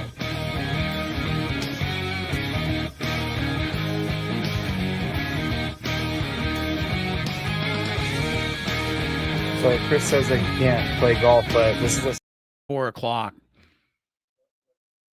The throwaway line is the falsetto voice of somebody there going, "Oh, look, it's our fearless producer." Oh, yes. That was your way Miss of Piggy. introducing yourself. Oh, Miss Piggy. Yeah. Yeah, that's Miss Piggy introducing you Yes. to the show. You're the fearless producer. I am the fearless producer. Yeah, I think you have some fear. Of what? I don't know, but I don't find you to be fearless. I am fearless-ish. Okay. Tony's in LA. He'll come back to the show for the Big Five, which is at the bottom of the hour. Scraby has been waiting all day for this one question in the Big Five. He won't tell me what it is, but he says, this is like the best, coolest question I've had in months. I love it. So I love it. The only thing he would tell me is that out of the Big Five, it's number 3. Yes. So don't miss the Big Five. It's coming up at the bottom of the hour. It's a great thing for San Diego. Okay. We'll get to it. But right now, we got Chris versus the fans. Chance for you to qualify for a chance. I'll read it today. Ooh. Whew, deep breath. Grand prize, Spawn Pool Getaway, Resorts World, Las Vegas. It's home of the largest elevated pool complex on the Strip. You will receive a 2-night stay at Resorts World, Las Vegas. Dine poolside at one of the 5 unique pool experiences and experience the ultimate in relaxation and wellness at Awana Spa. It's one of the largest co-ed spa facilities in Las Vegas. To book your summer stay, please visit rwlasvegas.com. I am going to Las Vegas myself Saturday, Sunday, and Saturday night. There's no way I can sound cool by saying this, but it is what it is. Going to see my man, Barry Manilow, perform in Vegas Saturday night. I did not know this. There's no way to sound cool saying that. You just We can't. gave away Barry Manilow tickets, so yeah, I know. It's cool enough for that. I'm I'm looking forward to it. Just a little 2-day getaway. You'll get a getaway too, but you got to beat me right now. Should we do the lineup first? When we come back from the introduction, I'll give you the lineup. Or you give us the lineup. If you had one shot, one opportunity to take down the human almanac himself, howdy do. Now is your time. Listen to me, this guy is dangerous. Now is your opportunity to win a prize. Well, I hope you know what you're in for. Chris versus the fans starts now on 97.3 The Fan. All right, 833-288-0973. Should know the number by now. And while you're calling in to play the game, Scraby is really geeked up to give you a Padre lineup. Oh, we've been talking about changing the lineup for all day. Weeks now. Yeah, well. And mainly today. We've made some big changes tonight. It should turn everything around. Batting first, Fernando Tatis Jr. Batting second, Luis Ariz. Batting third, Manny Machado. Batting fourth, Gavin Sheets. Batting fifth, Jake Cronenworth. Yeah. Batting so you six, took Xander out of there. Bogaerts. You took Xander out and you replaced him with somebody who has 17 RBIs. But that's all you can do. That's what we talked about earlier. What else can you do? Now, here is a fearsome threesome. Okay. 7 is Trenton Brooks. Got 8 one is career home run Diaz. now. And 9th is Bryce Johnson. All right. Trenton Brooks, give him credit, man. Popped his first career home run last night. It was big. It put him back within 3. Got them back in the ball game. Worked the count to 3-2 and then got himself a fat one, and he deposited it. Good job, Trenton. Yeah. All right. The Dodgers lineup tonight does not include Will Smith, which kind of, is, I guess it's good because I don't like Will Smith, but it's bad because I like to root against Will Smith. Well, it's not working this week. He said, no kidding. Well, he hit a home run at Petco last week. He hit a home run. He hit the go-ahead home run last night. Yeah. I know. He's killing us. I know. Tonight it'll be Dalton Rushing catching for the Dodgers. Hai-Song Kim is in there tonight for them as well. In center field, Tommy Edman at second base. Don't you think Tommy Edman just should go tell the Dodgers, I'm from San Diego. I'd rather play for them. I don't. Does he? I don't know, but I just wish he was on our team. Got a pretty good seat in that clubhouse. He's on a good club, but man, this guy's he's my kind of player, isn't he? Your kind of player. Gets the most out of what he's got. Plays second, center, left, short, whatever you got it, whatever you need. I do like those players, and he produces. He's a switch hitter. Anyway. All right, we're ready for Chris versus the fans, but you got to give people the rules. So you have to make it through 3 questions. Each question will get more difficult. If you get the question right, you move on. If you get it wrong and Chris gets it right, you're eliminated. But if Chris gets it wrong, then you move on to the next question or you win. All right, let's go. What if you're a first-time player? Thank you, Chris. Let us know before you get into it, and you'll get that question for free today. All right. All right, let's go to Cole. Ooh. Hello, Cole. Hi, Cole. Hello. Hello, Cole. Cole, you are the guy. You ready? First up today. Yes. All right. Here we go. Question number 1. Which Padres pitcher hit Ohtani with a pitch last night? Randy Vasquez. Randy Vasquez is correct. By the way, I was listening to it on the radio on the way home from something, and you could hear Ohtani scream. Ohtani took it, they should take it. We talked about it before. First of all, it was a good hit by pitch. It was down, at the leg area, not up around the head, not dangerous. Didn't go for the foot or anything. And, conked him, and Ohtani shrugged it and ran to first base. That's what you should do. Yeah. I keep saying this, that it's hard to hate Ohtani.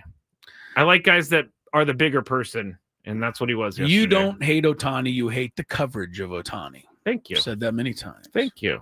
Okay. All right, question number 2, Cole. What former NFL player is currently wanted for attempted murder? Ooh, wait, what? Which former NFL player is currently wanted for attempted murder? Attempted murder. This guy is a world-class idiot. Cole, need a hint. Currently wanted? Yeah, he's wanted right now. No clue. Antonio Brown. He got it. I said world-class idiot. You nailed it. That was great. That was great. There's only one. Yeah. How did I phrase that? What former? Oh, I thought I meant receiver. That was even better guess, Cole. That was a great guess. And no, he was in a scuffle the other day somewhere, and he grabbed an officer's gun and he shot somebody. It was actually all the way back on May 16th. Oh, it was. I didn't know that. It came out. It came out over the weekend then. Yeah, and his so they have a warrant out for his arrest, but he was already in the Middle East, and they're not saying that he ran from police because he was already there before they issued this. But they're going to be waiting for him at the airport when he lands. Antonio Brown. Good job I think Cole ought to just win for that. That was pretty good. Yeah. Give him the third question just for the hell of it. All right. Good job, Cole. All right. From last year's NFL season, which NFL quarterback had the most comeback wins? From when to when? Last season. Oh, all last season. Yes. Most comeback wins last season alone. Yes. I got to guess. But I don't know if it's right. Let's see if or if he wants to guess. Josh Allen. Josh Allen. Always a good guess. Stay there. I'm going to go with a guy who won 14 games last year, and I think he had a few comebacks. Sam Darnold. Wow. That's my guess. Hey! Hey, Cole's a winner. Cole, you Good are job, the winner. Cole. All right, you Stay deserved right it. there. You deserved it. First player today wins the ball game. Who was it? Right? Who had the most Tua? No. Not even Brock Purdy. They didn't win enough games. Yeah, I know. It was Patrick Mahomes. Oh, well, of course. Should have known that. Of course. I thought maybe Sam Darnold snuck in there. They won 14 No, games. that was actually, I never thought Sam Darnold, but that's not a bad guess because he did win a lot of come from behind. Or it seemed like it. I thought so. All right, Cole, stay on the line. We'll get your name, your number, all of that good stuff, and you will be eligible to go to Las Vegas there. We told you that the lineups are out for both the Padres and the Dodgers. So far, the winner on the baseball schedule tonight is rain. Pirates and Tigers, rained out. Cardinals and White Sox, rained out. Brewers and Cubs, rained out. That's only so far. There's a couple of games that are being delayed by rain.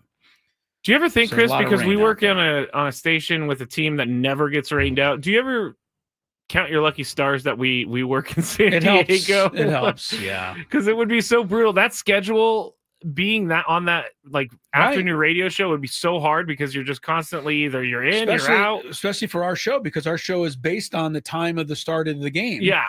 And if we were in rain potential, right, you and I would always not quite know. No. It's good. Sam Levitt's got the pregame show. It'll be precisely at 6:10, 2 hours from right now. College World Series, Coastal Carolina moved into the final. They whipped Louisville 11-3. Coastal Carolina goes into the final. This is Coastal Carolina. The Chanticleers. Yes, 26 straight victories. And they'll play either Arkansas or LSU in the finals. Right now, those two SEC teams are going head-to-head. On the other side of the bracket, LSU needs to win 1. Arkansas has to win 2. I kind of like the double elimination format, although it does mess with your pitching. These poor teams play like 7 games sometimes in 4 days. And you talk about pitching, they run out of guys. Yes. It just seems also like this. We were talking about this yesterday. This field that they play on is massive. The stadium in Omaha was built for like a bunch of guys who swing it like Mark McGuire. And these guys are college kids. You can hit a home run there, but you really have to hit it like perfect. You do. And yeah, I don't care for that. Too many low scoring games at the College World Series. The ballpark does not suit itself to offense. No. I saw something today while we have a second, and we've mentioned this already. We gave them their due. The Rockies won last night. They've won 7-7 in their last 14 games. But you know that the Rockies are still the lowest scoring team in baseball? It doesn't which is surprise me. incredible. I know, but it's incredible because where do they play? They play in Coors Field, the greatest hitters park ever invented. You still got to have hitters. Somebody's still got to hit the ball, right? Yeah. I guess someone's doing it for him. Who's doing it for him right now? Hunter Goodman. Okay. He's been red hot, young catcher. All right. He's going to be on the All-Star team. He's hit 3 home runs this week. I think he now has 14 on the year. Wow. One other quick note. Devers did debut last night for the Gigantes, 2 for 5 with an RBI double in his second at bat. Casey Schmidt, who hit a grand slam Friday and a grand slam Saturday, the Aztec, former Aztec. Wouldn't you know it, he came up with 2 outs and the bases loaded in the bottom of the 9th yesterday. But this time he struck out. I was going to say. This time Casey at the bat struck out. But he had another chance for a grand slam. Speaking of grand slams, I know Gavin Sheets came close last night, but Slam Diego still does not have a grand slam this year. No. Surprisingly, though, neither do the Dodgers. All right, we'll take a break. That is surprising. Yes, we'll come back. We have more. The Stanley Cup was handed out last night. It's one of my favorite moments on the sports calendar year. We'll talk about that a little bit. And I got a couple of other interesting NFL things to pass along to you. So don't go anywhere while we check traffic.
Nuggets. For some reason, he's like over the moon about it. So don't That's a miss great it. question. All right. Well, if you say so yourself. The Stanley Cup, once again, will reside in bathe itself in warmth this summer, right? Yeah. It's in South Florida for the fourth time in the last 5 years. 2 years it's spent in Tampa Bay. The Stanley Cup then went to Denver for a year. And now back in Miami Beach. Florida Panthers wrapped it up last night. It was a great series for the first 4 games. I think 3 of them went to overtime, and they were really exciting. And then Florida just took all the fun out of it the last 2 games. They just whipped Edmonton. It wasn't even a contest. 5-1 last night. Thank you. Sam Reinhart, household name. But he scored 4 goals in the final game last night. That's a good way to go out. Yeah. The last guy to do that in the NHL is a guy named Maurice Rocket Richard. And you have to go back to 1957. Last time a guy had 4 in the clinching game. So, yeah, the cup stays there. Now, I said it yesterday. I'll say it again. Every year, whether I care who wins the Stanley Cup or not, and I got to be honest, Florida, Edmonton, not my 2 favorite clubs, but I do love it when the Stanley Cup comes out on the ice and they skate it around and they pass it to the first few guys. They always pass it first to the guys that have never won it before. Oh. So, like the captain gets it first, right? He gets to hold it up. But then they usually choose somebody who's kind of been in the league a while and has just never been on a champion team. And to see these guys' reaction when they hold the Stanley Cup, it's cool. And it's something that you don't get because you didn't grow up dreaming of holding the Stanley Cup, but they did. Like, this is what it's all about. This is all they care about, really. You know? Yeah, it's good for them. And you know, keeping their smiles together after teeth get knocked out. So they get the cup. It's pretty awesome. And, you know, I don't know. I don't know if it's good or bad that the Stanley Cup, you know, hasn't been back in Canada now for 32 years. I think 93 was the last time. I'm fine with it personally. I know you are, but the Canadians are not okay with it. I did want to say one thing in this politically charged climate. Uh-oh. I wanted to say kudos to the fans in Edmonton. Game 5 the other night in Edmonton. And you know, before these games, they sing both national anthems, Scrape. Yes.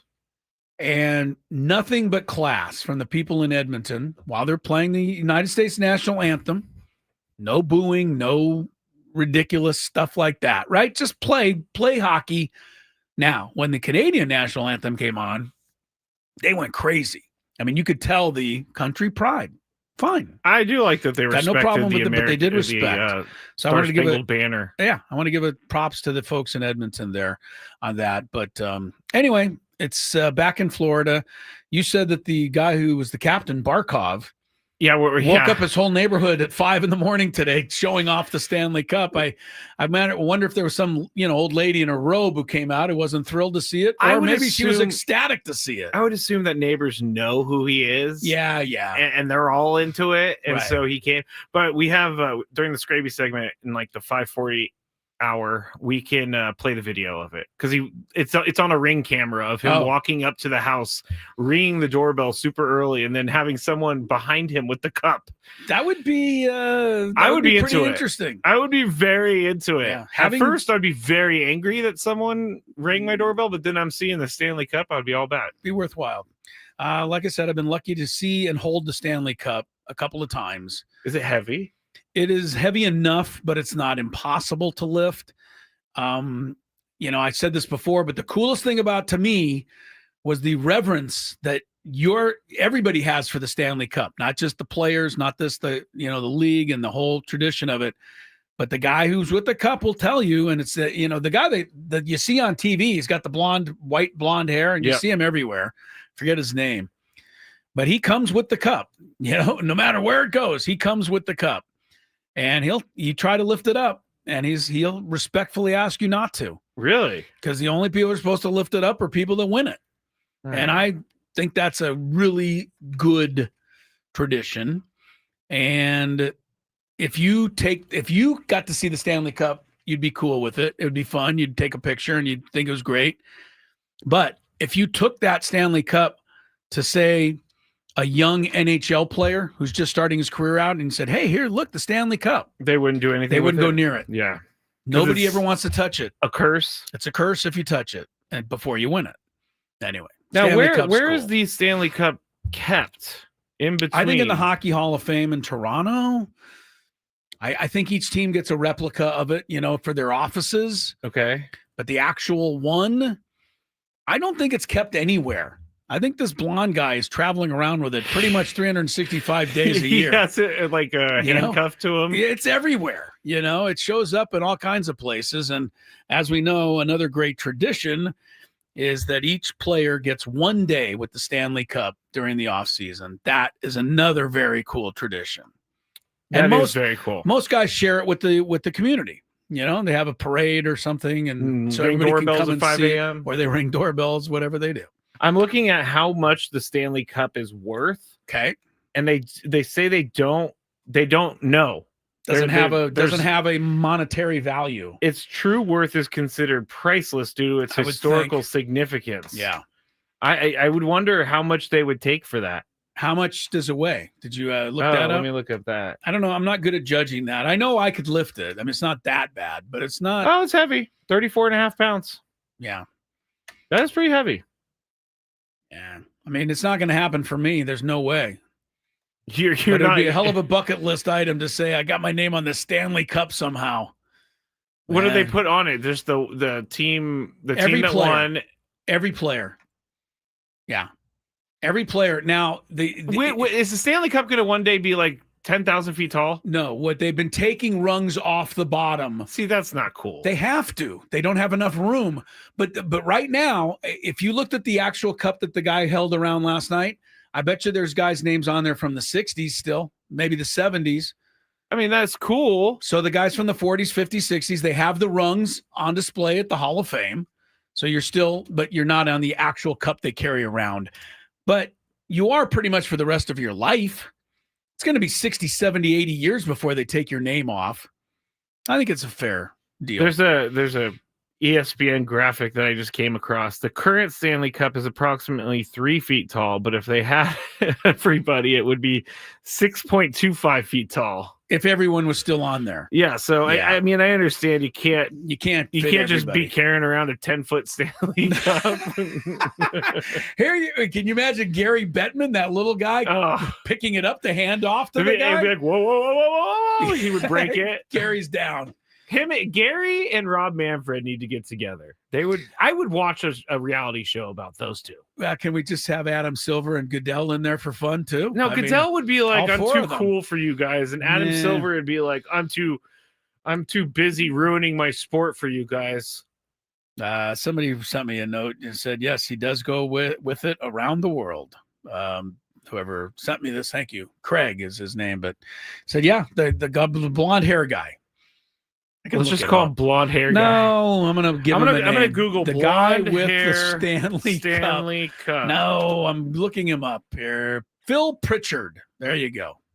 That's our guy, Phil. He's been caretaker of the cup for more than 25 years. All right. How do you get that job? Yeah, not a bad job. Not the worst thing ever. No. I mean, basically, if hope you like polishing stuff, you got to keep it polished every Sure, if I every get paid a 20 seconds. reasonable salary, I will polish her it up all day. Anyway, I love the Stanley Cup, and I love the night that it's handed out, no matter what team it's given to. All right, more Gwynn and Chris with the Big Five, and don't forget, question number 3 is coming up. Number 3. Gwynn and Chris.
Guess it was the end of an era in La La Land today, Scrape.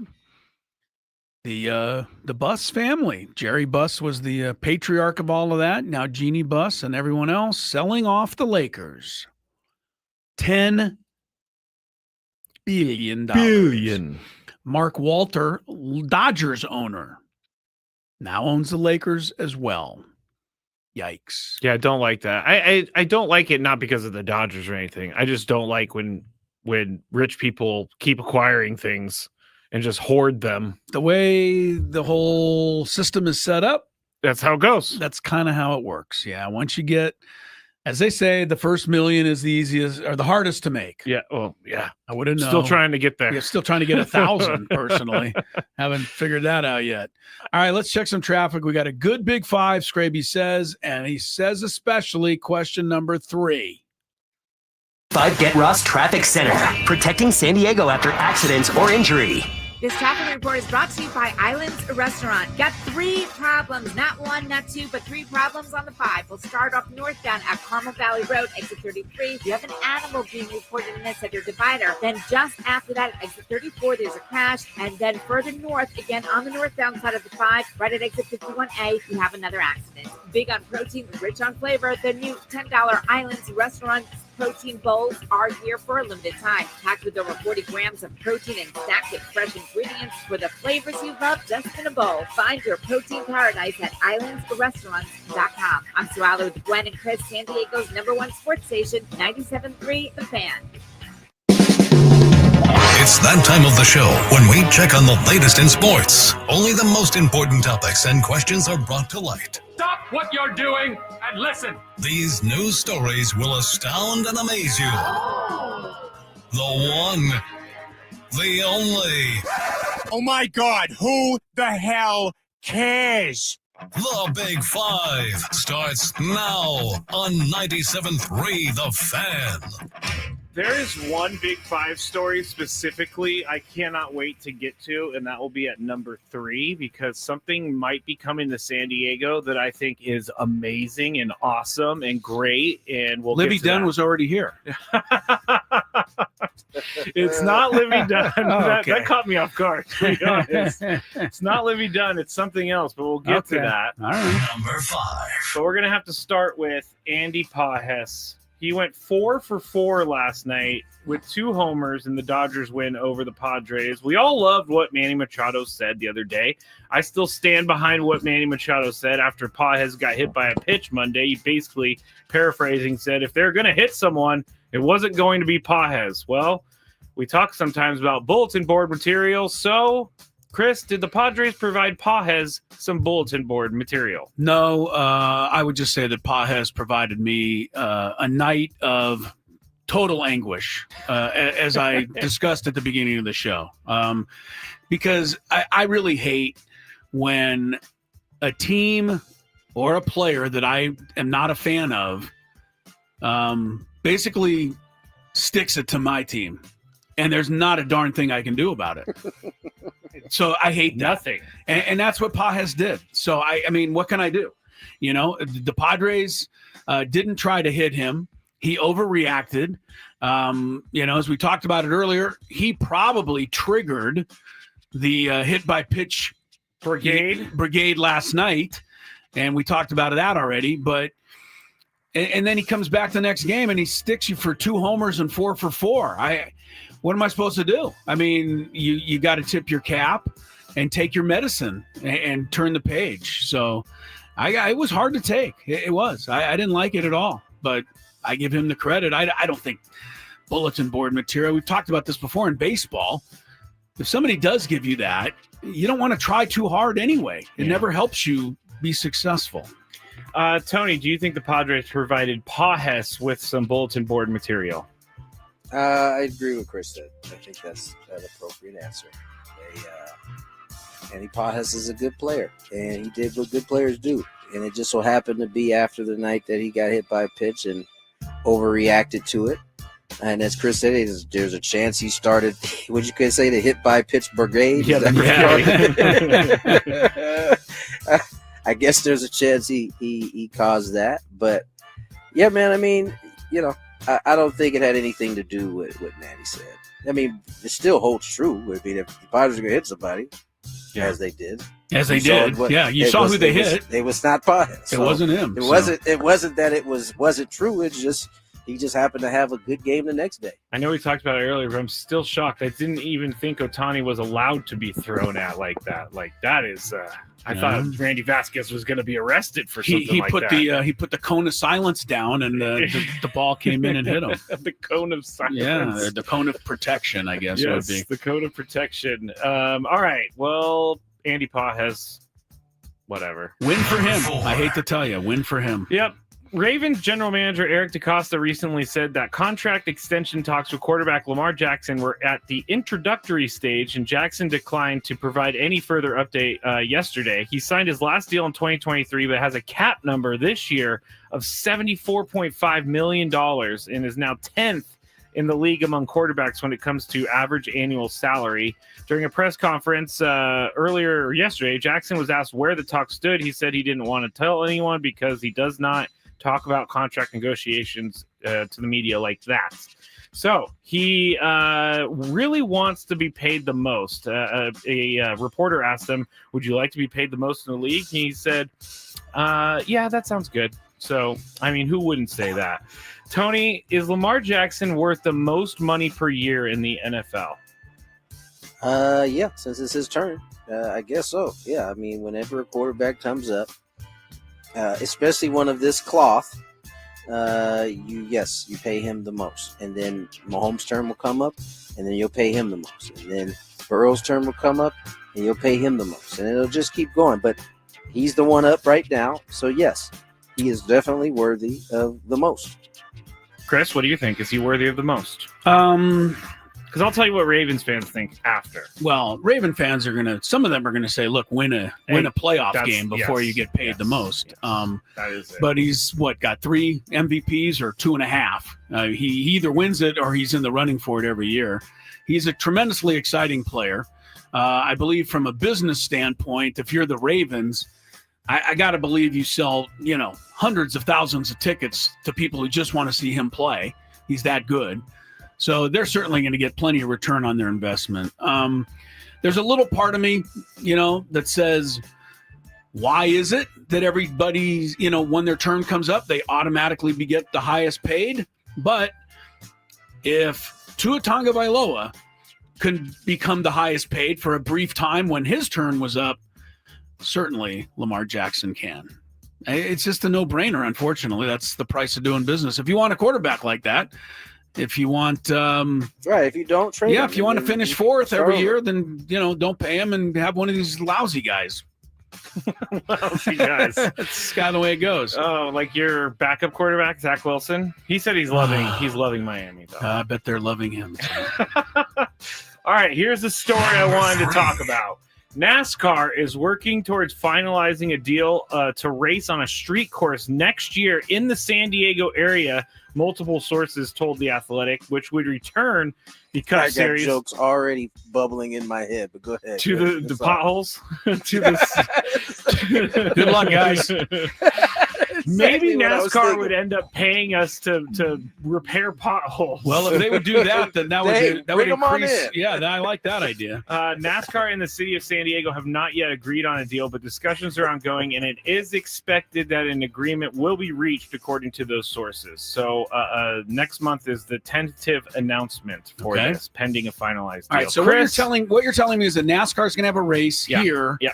And it's just going to be on the streets. It's a street course. They're going to build a street course and say, okay. Yes, it's going to be like Las Vegas, right? Yeah, I when get F1 you. did it. But instead of a Grand Prix or F1, it's going to be it's stock car racing. Going to be NASCAR, which I have no idea where this track's going to be, but they have to go over the Coronado Bridge in my mind. They have to. All right, go ahead with your question. My question is simple. It's not, is this good for San Diego? Because it is good for San Diego. Would you go and watch this, Chris? I don't know if that's the question. What's the question? Because who cares? Wait, did you say? Hold on, I had to go back. But did you said they have to go across the Coronado Bridge? According to him, they do. Have you driven on that thing? Yeah. You know what? You're going to lose every NASCAR driver. I don't think any of them will make it. I know that they're not going to go on the Coronado Bridge, but it would be amazing if they did. Yeah. Well, no, it would not. No, I don't think it would be a great idea. 200 up the bridge. Well, wait a minute now. 200 is about the speed the guy went past me on the Coronado Bridge the other day, so that's not totally outlandish. I don't think the question is whether I would go, because nobody cares, honestly, out there whether I'd go or not. Well, the question I asked that because, yeah, I know. Okay, I know where you're headed. All right, go ahead. Here's the thing to me. You better make sure that everybody's okay with this, because we are one whiny bitch of a town. Oh, my gosh. Okay? Oh, my gosh. Tony knows. He agrees with me. I can tell he already agrees with me. That was jarring. This is going to inconvenience at least somebody somewhere, and no matter where the course is. You personally told me that traffic was a real bear getting down to work today. This is going to throw everything into utter chaos. The poor people who ride their bicycles are going to have their bike lanes closed for a couple of days. I mean, I don't care. I know you don't, and I don't. I'm saying you better make sure, because when this was in Las Vegas, as fun as it was to the outside, people looking in, it was a pain in the butt. And you and I got caught in it one day trying to drive to our hotel after we flew in there, because the Uber driver had to drive all the way around the course that was built. Remember this? I do. That's right. Traffic I is do terrible already. People are going to bitch and moan about this because that's what we do better than anything in San Diego. I know you're right, but I want to just scream like, I know. If you want this place to be a sports town, you gotta have sports. I don't disagree. Let's hear Tony. I bet you Tony's going to be in my neighborhood here. I don't know that I need to say anything. I think Chris hit a home run right there. I mean, you, as cool of an idea as that sounds, and I'm not even a NASCAR person. Right. At all. It's awesome. As cool as an idea as that sounds. Yes, I thought about potholes immediately, but the next thing I thought about was, man, there might be some lawsuits that pop up, like suing for them not to come here. You can't close my business down for 2 weeks while you build a race course. Oh man, hey, this town. Man. This, all right, this well, city, that is a concern. Well, a little bit. But I'm saying though, those are the things that you have to all kind of calculate if that's about to go down. To me, the only place you could even do this is something like on the Miramar Air Base, where it's not going to totally affect everybody. But then that's not really in the spirit of what you want. You'd like something right down on like where could they do it on the really streets? Don't have any like, idea. I can't even think of a spot. We have to actually chat about this one. Have you ever driven around North Park or something on a day when they closed one block of street for a street fair? Chris is on fire for this. I love this idea, Scrappy. This might be one of the hilarious. best Big Five questions because of the way Chris has answered this one. Because our city's the worst, and this is going to bring out the worst. You know what I tell those business owners? Because I do think it's a little bit of putting them out if people don't have full access to their business for 2 weeks. But think about all the people that are going to walk by your business when NASCAR's in town. Well, yes, you would like to look. How about all the people that would have gone to their businesses if we would have built a stadium and had a Super Bowl? But nobody thought of that. They only thought about the $5 in tax that was going to go up if they donated to the stadium. That's how our city thinks. We are small time. It's going to be like a Balboa Park thing. Yeah. I don't know. I love it, though. I love it on the racing surface. by the pandas. That'd be great. Cool. It'd be really fun. Racing by the pandas. I don't think they would do that. But when I saw this, I immediately became very excited about it. And they did put the Coronado Bridge as the cover picture for the article. Well, so yeah, it's a great. Listen, I think San Diego's doing a good job. We got the Pods. San Diego FC is balling. The Wave is balling. You bring in a NASCAR. I mean, you start to kind of resemble a little bit of a sports town, like a real. Be careful. But, be careful, San Diego. You might be a real sports town. Wouldn't want that.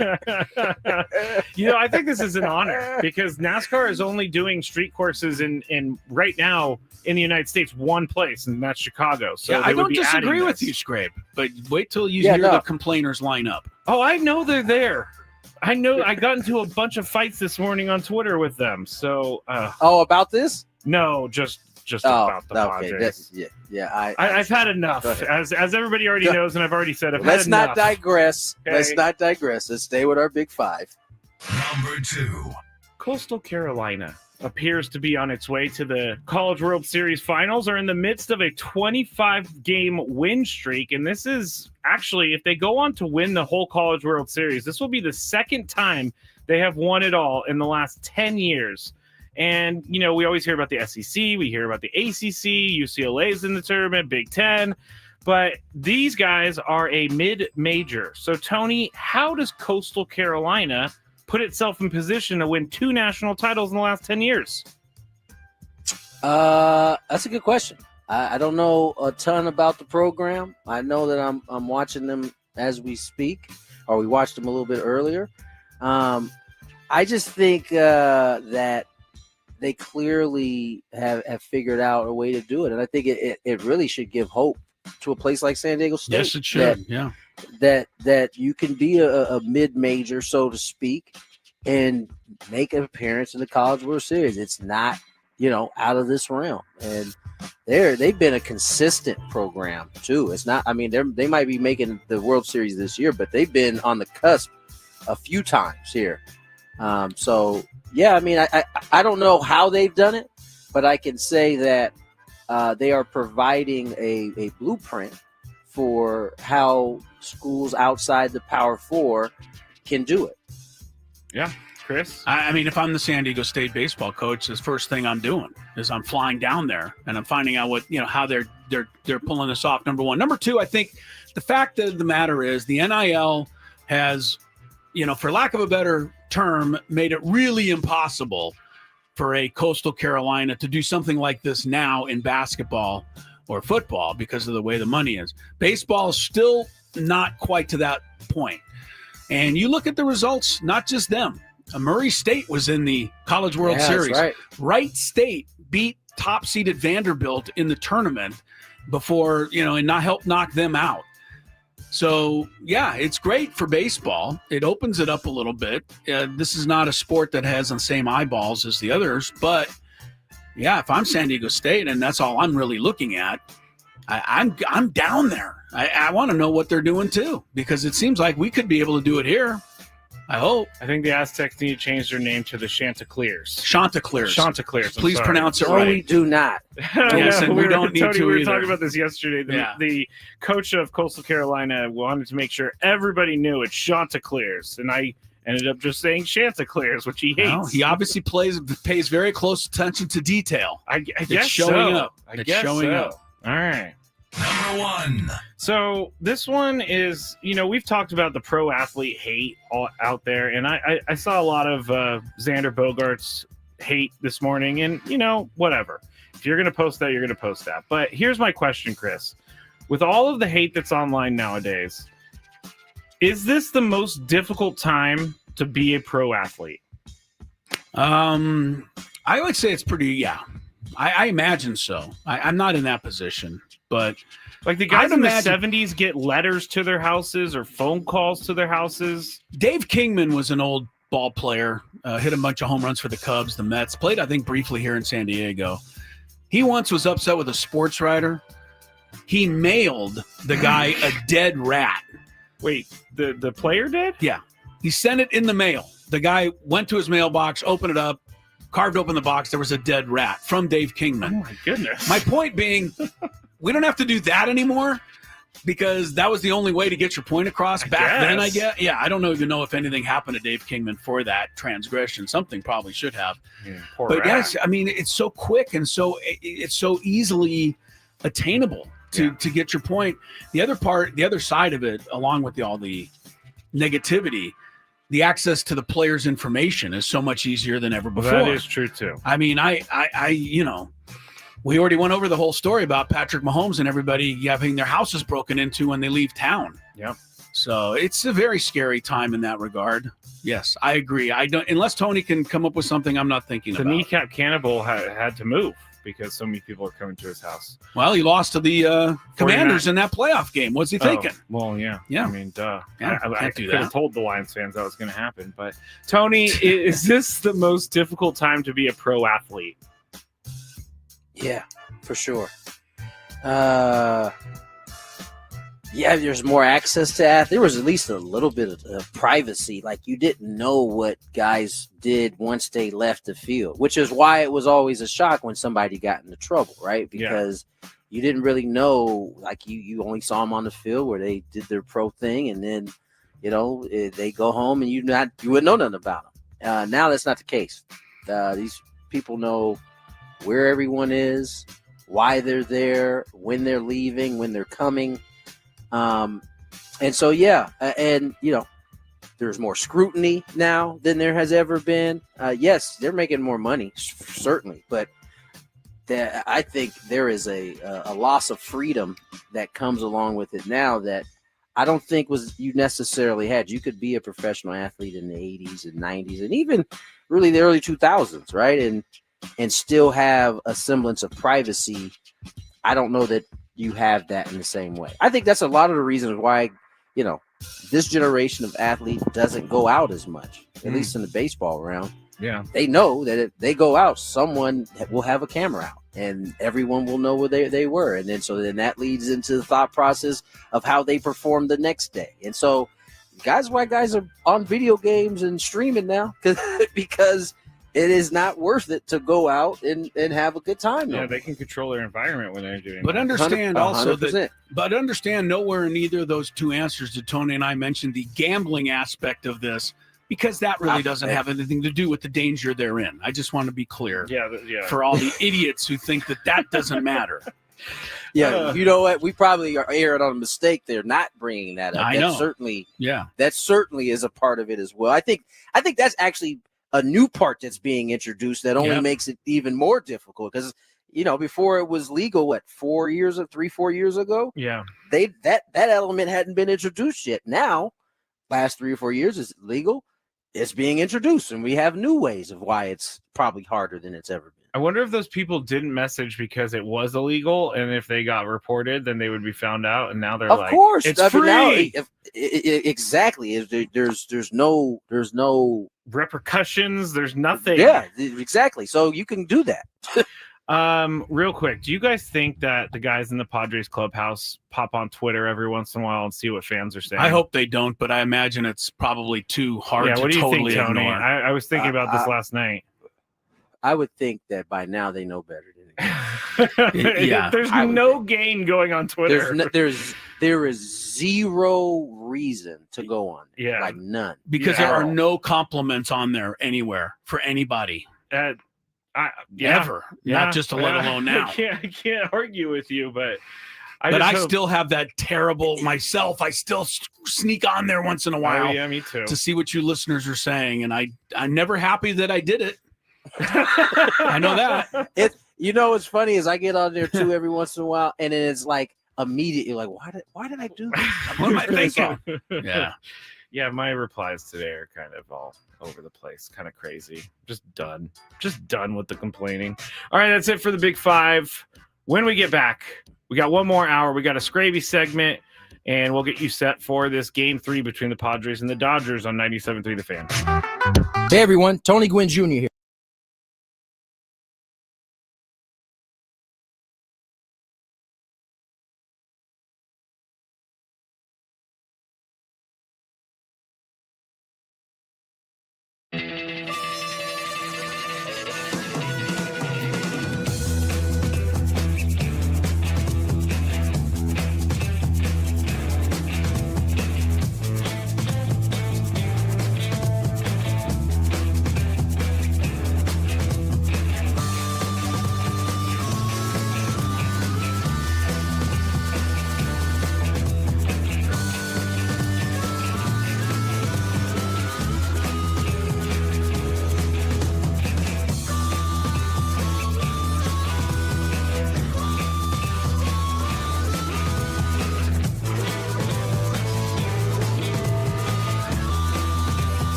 Chris, hello. Yeah, we're here in Cooperstown for 97.3 The Fan. So excited, the induction weekend for the great Trevor Hoffman. What a class he's going in with, too. Let's take a look. Of course, Alan Trammell from Kearney High School in San Diego. And then, of course, the Detroit Tigers, great shortstop.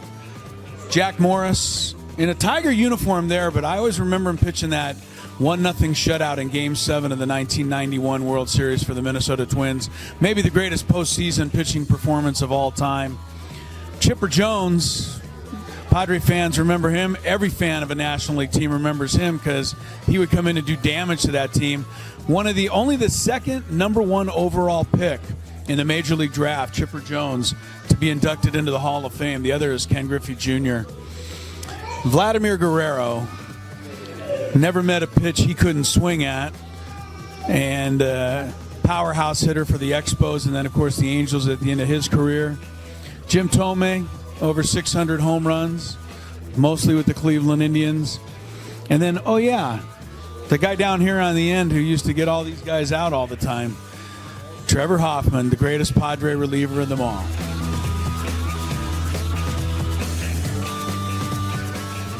Two of the greatest outfielders in the history of baseball. Of course, you've got Babe Ruth right here. Ted Williams right over there. I was wondering who the third outfielder would be. And then, of course, it hit me. Tony would be upset if I didn't say that the third outfielder, who will someday probably be displayed right here between these two guys, is obviously Mike Trout.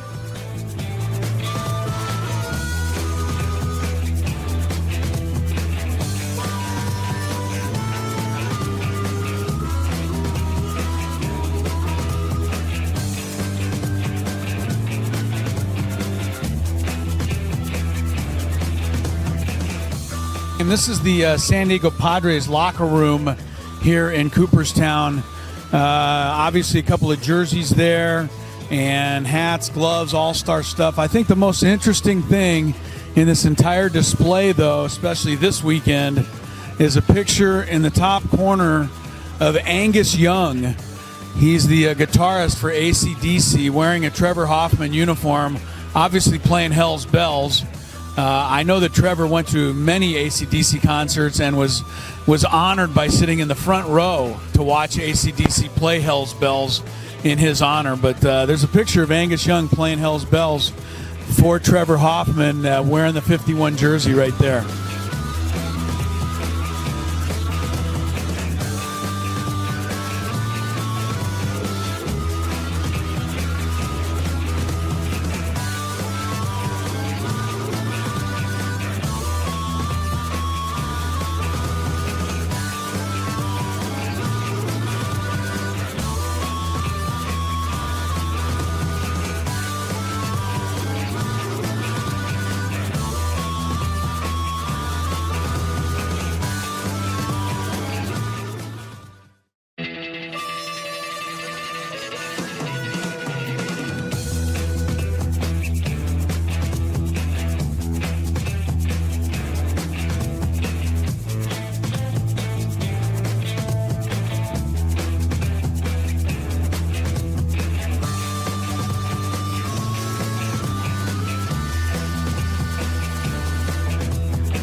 Yeah. Scravy's going to make a promo out of that. Kicking them off. Yeah, we're doing that too. Happy hour. Just be happy. 5 o'clock, final hour of the program. Chris Hello, Tony Gwynn Jr., and Matt Scravy. Gwynn and Chris, 97.3 The Fan. Happy hour. It's brought to you by people that can make you happy if you have a swimming pool. It is GL Pools. They are the swimming pool experts, trusted by thousands of San Diegans since 2006. That's 20 years. A great pool service. Baseball season is in full swing. So is swim season. Call GL Pools. Mention radio when you call. That'll get you a free month of pool service. Do it. 5:05. And here we go into the final hour. A couple of things we got for you in the final hour. Scraby's got his segment, but I'm going to hijack some of it. What's new? Because I know. Because the NFL... ESPN put out today, I think, something kind of fun. They got their all this century NFL team. So top players in the NFL from 2000, the year 2000, obviously, to 2025. So, right, Jerry Rice isn't going to be on this team. He did most of his damage in the 90s. Steve Young's not going to be on this team. Joe Montana not going to make it. I'm trying to think of a Dan Marino, great. Greg Larry Camarillo Zonka. maybe on the list. Greg Camarillo could be on there. He performed in this century, but we'll have some fun with that. Probably at the bottom of this hour. There was a lot to be upset about last night in the Doddgers 8-6 win over the Padres. I personally had a long list. I kind of just sat there fuming all night long. Number one, I'm just tired of losing to the Dodgers. Mm-hmm. I mean, these games, I know it's June. They don't matter. They do matter. You know what I mean? It's enough that it matters. Yep. You feel like you're falling back now. You're 5 games out. You're getting a little bit, just dicey. Kinda dicey. Thank you. If the playoffs started today, the Padres would still be in them. So, let's not totally overblow and react, which a lot of people are still doing. But there were things last night that were tough to deal with. Watching Will Smith just torture us 3 for 4 with a tie-breaking homer. I can't stand Will Smith. And yesterday's guest did not do anything to help No, us we with had a Will guy Smith. on yesterday. I said, tell me about Will Smith. What don't I get? Is he a good guy? And he goes, eh. He didn't say anything to make us feel better. All he said was he's really boring. He's a vanilla interview. It's like, huh? And like, okay, well, still doesn't have to be a jerk. No. Anyway, I don't like Will Smith. I also don't like Andy Pajes because, his overreaction the other night, I think, set into motion what happened last night. Toddy got hit for the second time this year by the Dodgers. I think the Padres certainly retaliated by hitting Ohtani. And which honestly, I don't know why I never considered. I thought Ohtani was untouchable. Well, no. If you throw the ball, it will hit him. If it's in his, you mean God doesn't come down and block it? Yeah, if it's in his general direction. The only bad thing about throwing at Ohtani last night was that he struck out 4 times. That's crazy in the game. So you put him on base that one time. But then, Dave Roberts got kicked out. I'm not, going to stand up for him here because I can't. The rule is that you can't come out and argue a judgment call like that. And he did. And the umpires told him you can't come out on the field. And he came out there anyway. So that's why he was kicked out. So because I thought it was an overreaction watching it the first time. Like, why are we kicking him out? He's just, he's upset. He's having his say. But now I get it. He had to be kicked out. Mm-hmm. But the thing that really irked me was that the umpires gave the warning. They said no more anybody hits anybody. And then Jose Iglesias gets hit and almost breaks his hand. And the umpire looks at Mike Schill and goes, and I could read the lips. I did. I saw it too. I'm John Boy now. I want to be John Boy anyway. And he said, he wasn't throwing at him, Mike. And I was just like, how do you know? But wait, you gave warnings. You already gave a warning. You said no more hit batters. What does that mean? You can't just all of a sudden arbitrarily decide, it's okay if the Dodger guy hits our guy. You can't prove intent. I don't think you can. I don't think a court of law I thought it was can. just a blanket. I don't even think in a court of law you can do it. Intent is really hard to prove. Yes. So I was really angry about that. I was angry about the fact that Vasquez was allowed to get Ohtani out for the 3rd time, and he did. He was allowed to get Betts out for a 3rd time, and he did. And then after 68 pitches, they said that was it. Well, what did you even let him do that to begin with? I thought it was just weird. And, of course, that was then compounded by the fact that Estrada came in and pitched like dog.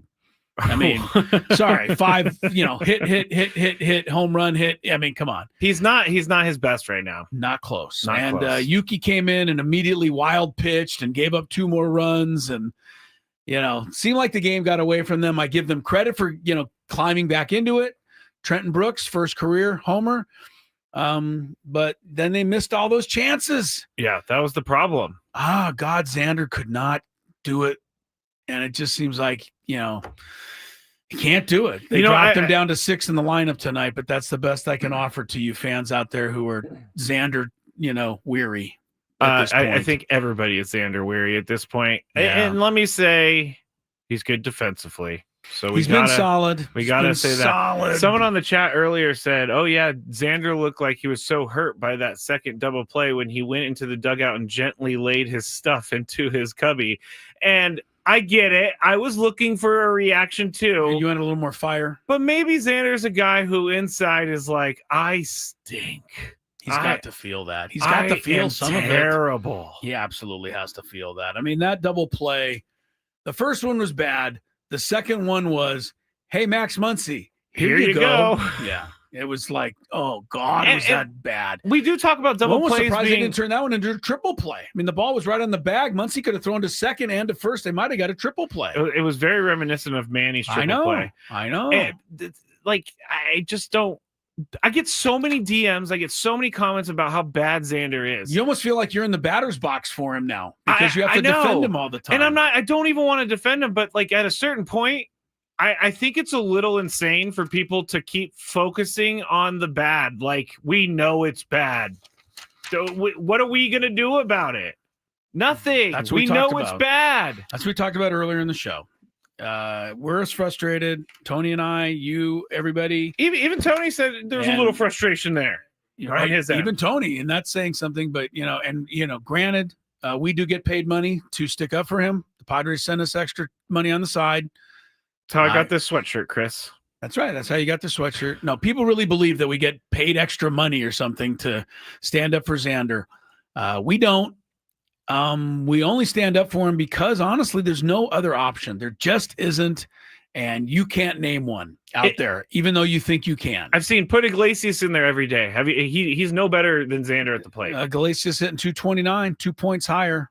And Iglesias OPS, by the way, is 654. Which is I take it back. 554. Well, Xander's at least in the 6. Yeah, it's 100 points lower than Xander's. Iglesias is a good defender too, but he's not the answer. Mason McCoy is not known for his hitting, so if Mason you're going to bring him up, change that. Trent Brooks got a home run. He can't play shortstop. Keeping It Real says they're still pulling for Xander. Thank you, Keepin'. I think that's like, you don't have to be happy with it, but you just hope for something good. I would think to so. happen. You might as well root for the guy. He's still on your team. That's my whole thing on that. And he's not going anywhere. And he's batting 6th tonight. Jake moves into the 5 slot. We'll see if that means anything. All right, I want to hear from Dave Roberts when we come back. Okay. Dave Roberts on the whole why he got thrown out of the game last night and what led to that and what happened as a result. And then we're going to have a little fun with football. Start thinking about who would you put on the all 2000s NFL team. So we'll run into that too. This is fun because the 2000s to like 2010 was a lot like of my time. wheelhouse. It encompasses 25 years of football. That's quite a way, quite a bit. So you got to leave some pretty good guys off. I'm going to start writing some guys down. Okay. You're going to have to leave some good guys off. I'll tell you that. We're going to Chris ahead after some traffic check. From the 855 Get Ross Traffic Center, protecting San Diego after accidents. Time for the Beaver Nuggets. So the story is somehow Buc-ee's got brought up. I think Frank brought it up. Yes. And it's a rest stop / mall / entertainment zone, super center. And someone said on the chat yesterday that they have like 100. They went to one with like 100 gas pumps, which is a lot, I guess. But while we were talking about this, Sam Levitt was in New York listening, and he goes, put me on. And so we put him on, and he's talking about how much he loves Buc-ee's. And so we got into the conversation, and it ended up being about the Beaver Nuggets. And so I had to order them because I find the name Beaver Nuggets very gross. I find it gross. But we're going to go with this. It's kind of like a Cheeto / a corn pop. It's like a cheese doodle. A cheese doodle. And we're going to eat them right now. I don't think these are bad, but here we go.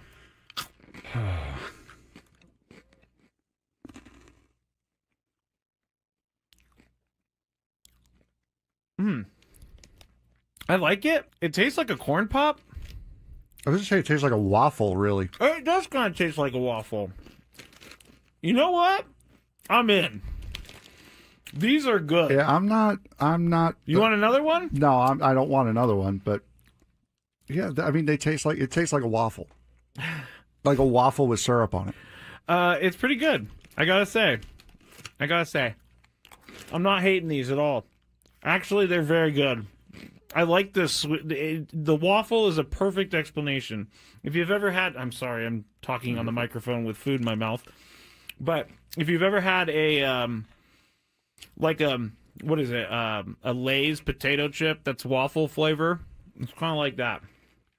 Sad Fryer says, "Are they cheesy?" No, they're not cheesy at all. Actually, they're sweet. No, it's like a hard waffle with syrup on it, with dried encrusted syrup on it. Now I don't exactly know what the puff is.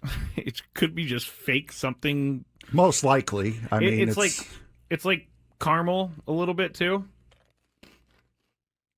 All right, I gotta stop eating these because I will eat the whole bag. I love these things. I'm gonna leave them here though because I will eat this if I go home. It's just gonna be a bunch of Beaver Nuggets in my bed as I sleepwalk or something like that. All right, it's time for the Beaver Nuggets. So the story is somehow Buc-ee's got brought up. I think Frank brought it up. Yes. And it's a rest stop / mall / entertainment zone, super center. And someone said on the chat yesterday that they have like 100. They went to one with like 100 gas pumps, which is a lot, I guess. But while we were talking about this, Sam Levitt was in New York listening, and he goes, "Put me on, put me on, put me on." And so we put him on, and he's talking about how much he loves Buc-ee's. And so we got into the conversation, and it ended up being about the Beaver Nuggets. And so I had to order them because I find the name Beaver Nuggets very gross. I find it gross. But we're going to go with this. It's kind of like a Cheeto / a corn pop. It's like a cheese doodle. A cheese doodle. And we're going to eat them right now. I don't think these are bad, but here we go.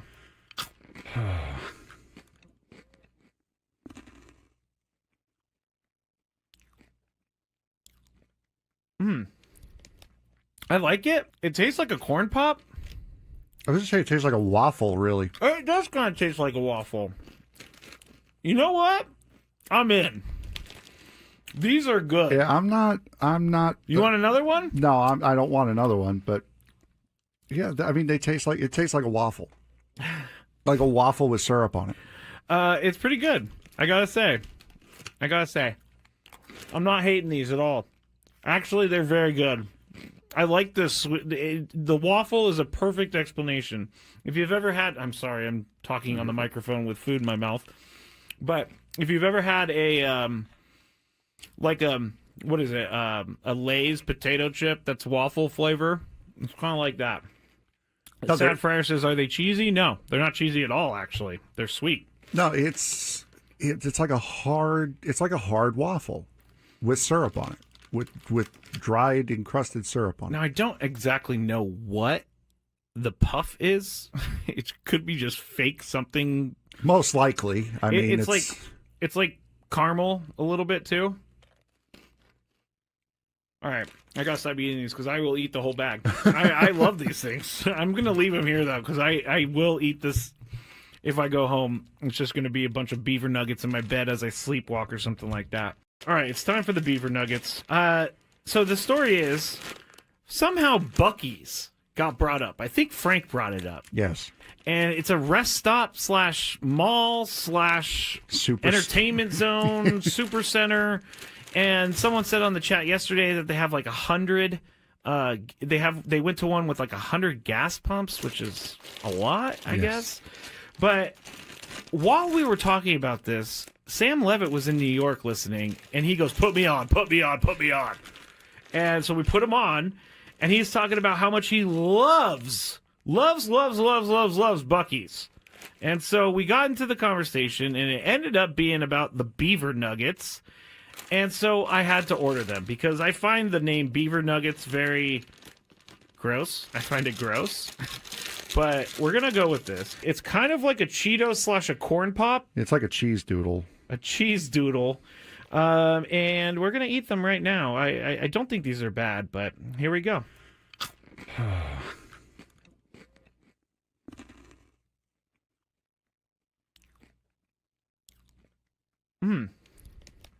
I like it. It tastes like a corn pop. I was going to say it tastes like a waffle, really. It does kind of taste like a waffle. You know what? I'm in. These are good. Yeah, I'm not. You want another one? No, I don't want another one. But yeah, I mean, it tastes like a waffle, like a waffle with syrup on it. It's pretty good. I gotta say, I'm not hating these at all. Actually, they're very good. One of the stars of last night's game, Dodger skipper, wasn't around to see the end of it. But make no mistake, he was sitting right there, just passed under the tunnel, making all the decisions. That's what's kind of comical about managers being kicked out of the game is they're not allowed to be out there. So they're not. They sit in the tunnel, or nowadays with in their office or something. Their office with the text. They can do whatever they want anyway. But yeah, he got booted. We already told you why. Because I see when I first saw it, I thought, man, this is an overreaction by the umps. Even though I don't like Dave Roberts as a manager, I like him as a person. I don't like him fronting the Dodgers. Yes. But anyway, he got kicked out because the rules say you can't argue what the umpires were doing there. They were instituting a warning. It's their judgment.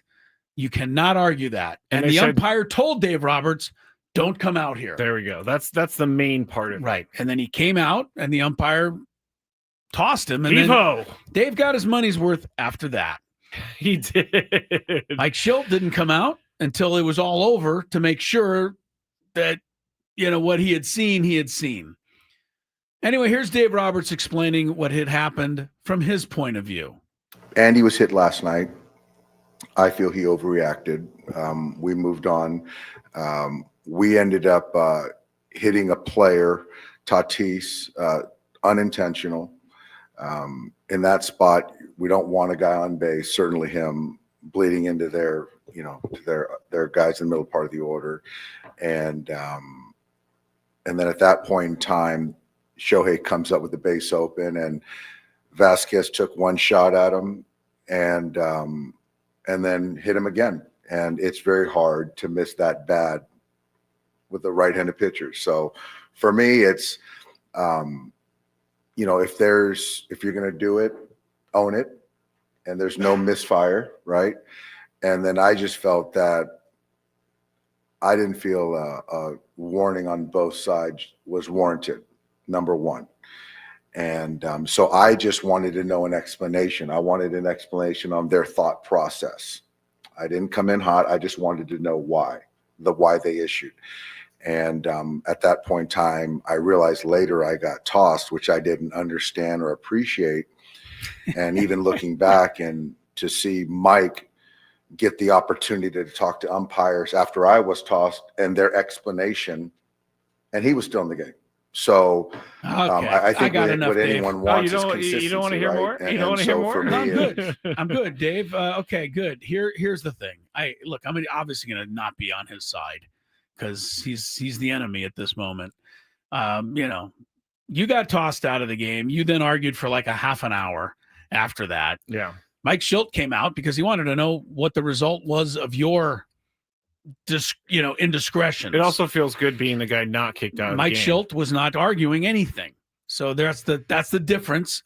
The second one is, I think it's nice and rich that he said they hit Fernando totally unintentionally, and then that the Padres hit Shohei intentionally. I just think it's funny that we're supposed to just take him at his word.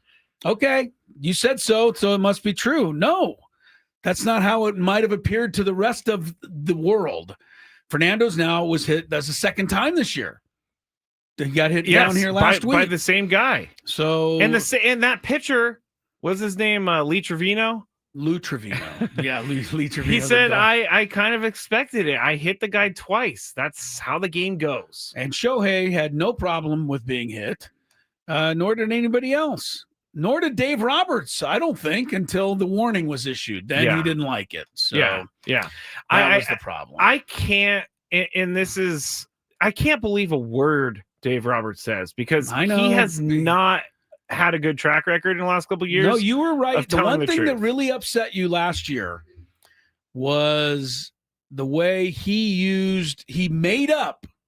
He flat out made it up that he thought Manny Machado maliciously threw a ball at him during the playoffs. He said afterwards that he made it up so that he could tell his team about it and light a fire. Yeah. And whereas all is good in war, love and war, whatever they say, I don't think it's fair to flat out undermine another guy's reputation by lying about it. Yeah. And that's what he did to Manny. And Manny already has a spotty, outside of San Diego, he has a spotty reputation. Right. So Dave Roberts made it worse by lying, flat out admitting that he lied. And then Ken Rosenthal. Yeah, no, that Rosenthal. And there was a snowball effect from Dave Roberts lying. Like that's not a manager creating a spark. That's a manager I agree. that is straight up just No, I think you had a right to be upset. Okay, I think you had a right to be upset. And honestly, the next time Manny is throwing a ball, I hope he throws two of them. And one can conk Dave Roberts on the head, and the other one can dislodge the bow tie from Ken Rosenthal's attire. I think he's it's permanently affixed to his body, the bow tie. I will say he does some nice things with that bow tie to try to raise money. He but does. That's all I'm giving him. He does. I haven't heard from him in a little bit. And I'm not missing it at all. By the way, this is really, there's probably somebody driving around right there right now with a bow tie. My question I mean, to we you, work with a guy who has a bunch of bow ties. Yes, I know. But here's my question to you. Do you like the bow tie? You can say no. If you don't, me think it's personally, fair. like, It's would your I choice. wear a bow tie? No. I would Do not you look like good it? with a bow tie. Do you like it? I don't Like when mind you see it. somebody with a bow tie, do you like it? If I see someone with a bow tie, and I hope the guy we're working with is not listening right now, George? but I feel like they think they're better than me. Really? Yeah. You take it all that far? Yeah, I think that people wearing bow ties, they're like, Really? see, I am so Yeah. I don't know that. highfalutin that I'm going to wear a bow tie. Do you think I think I'm better than you because I grew up in Beverly Hills? Yes. Just that alone? Yes. Just because of that? Yes. Even though it has, that's just where I happen to live. You went to Beverly Hills High So School. I think I'm better than you. Yeah. Mm-hmm. Okay. I will give you the I think I'm better than you because I'm from Beverly Hills before I'll give you the bow tie one. Okay. I mean, that's fine. I'm the one with the bow tie problem. Yeah. What you didn't answer. Do you like bow ties? No. And why? I don't think this isn't the person themselves. I don't think the bow tie itself looks good. Just not a fan of it. I like it on a tuxedo. I think it adds a nice touch to the finish of a tuxedo. But like everyday But an use. everyday bow tie, no, I don't care for the way they look. Doesn't have anything to do with the people who wear them. I guess mine does. Yours does. I know that not all bow tie wearers think they're better than me, but sometimes Ken Rosenthal, I believe, thinks he's better than me. He thinks he's better than you. And not everybody from Beverly Hills thinks they're better than you. Do you? I mean, well, come yes, on. I do think I'm better than you. Of course. You're Yes, from I do. Beverly Hills. Yes. You played in the swim gym. I did. I think I frolicked in the swim gym. For everybody who doesn't know what the swim gym is, Look it up because we got to get to a break. Yeah. And we got the all-century NFL team. We're going to have some fun with that. Think of who you'd put on it. We'll tell you who ESPN chose when we wrap up Gwynn and Chris.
during the break. Good news for you.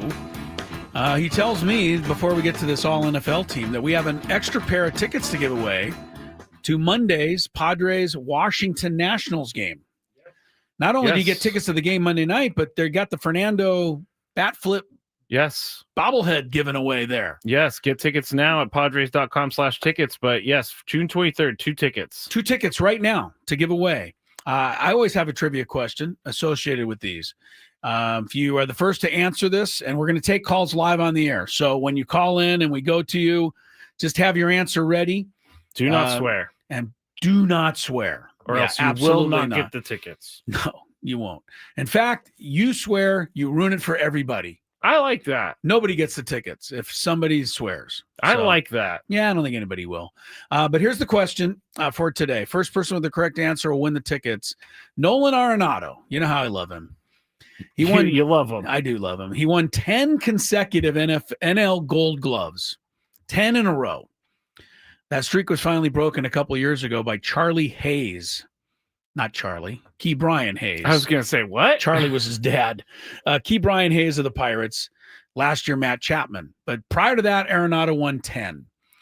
Who was the last player to win the NL Gold Glove at third base before Arenado's run began? And I'll give you a clue. The player was a Padre. Which Padre was the last to win the Gold Glove at third base prior to Arenado's 10-year run? Wow. Now, again, when you call in, just give us your answer. Yeah. Don't say, what was the question, or can you repeat it? No, we don't give you any of that. You got to be paying attention. You got to be ready. Do you want to do traffic while people call in? Sure. Okay. Do traffic. From the 855 Get Ross Traffic Center, protecting San Diego after accidents or injury. Traffic brought to you by the Salute to Heroes Golf Tournament, July 28th at Loma Santa Fe Country Club. Watch out for a collision on the 163 at the 805. It's blocking the center lane, and the delays go all the way back to Balboa Avenue. And out the southbound side of the 5, jammed International Avenue, exit 13B with another accident. The Salute to Heroes Golf Tournament is back July 28th at Loma Santa Fe Country Club. Join sports legend and celebrities and tee off to support local heroes. Registered now at SanDiegoSocialLeagues.org. That's SanDiegoSocialLeagues.org. I'm Sue Alder with Gwynn and Chris, San Diego's #1 sports station, 97.3 The Fan. All right. Now, who was the Padre whose Gold Glove at third base preceded Nolan Arenado's 10-year run? Let's go pick to a winner there. Brandon. Brandon, what do you got? Hi, is that me? Yes, that is that's you, Brandon. Do you know the answer to the What's trivia your question? answer? Yeah, Chase Headley. Chase Headley winner right there. Brandon it's right away, over. not messing I around. love it. What? You said I love it. For one and done. One and done. Yeah, that was kind of an easy one. I don't know if it would have been as easy if I said, if I didn't say Padre, because I was surprised when I saw this. I didn't remember. That is surprising. I really didn't remember Chase Headley winning a Gold Glove, but Chase Headley had Haley's Comet, right? He had one glorious year, 100 RBIs, the whole thing, and then that was kind of it. All right, let me get his information. You're gonna have to dance a little bit. All right, who was it? Brandon. Chase Headley was part of the process, unbeknownst to him, when my wife and I got our first dog. I don't remember. I was talking to him one day, and we were chit-chatting about what was new, et cetera. And I said, well, me and my wife are in the process of getting a dog. What do you suggest? And he said, I think I recall, he said he had a Westie, and he said they were great dogs, and we should get a Westie. So I went home and reported that to the wife, and we didn't get a Westie, but we got close to a Westie. Anyway, Chase, thank you for all your help on that. And good job by Brandon for answering it.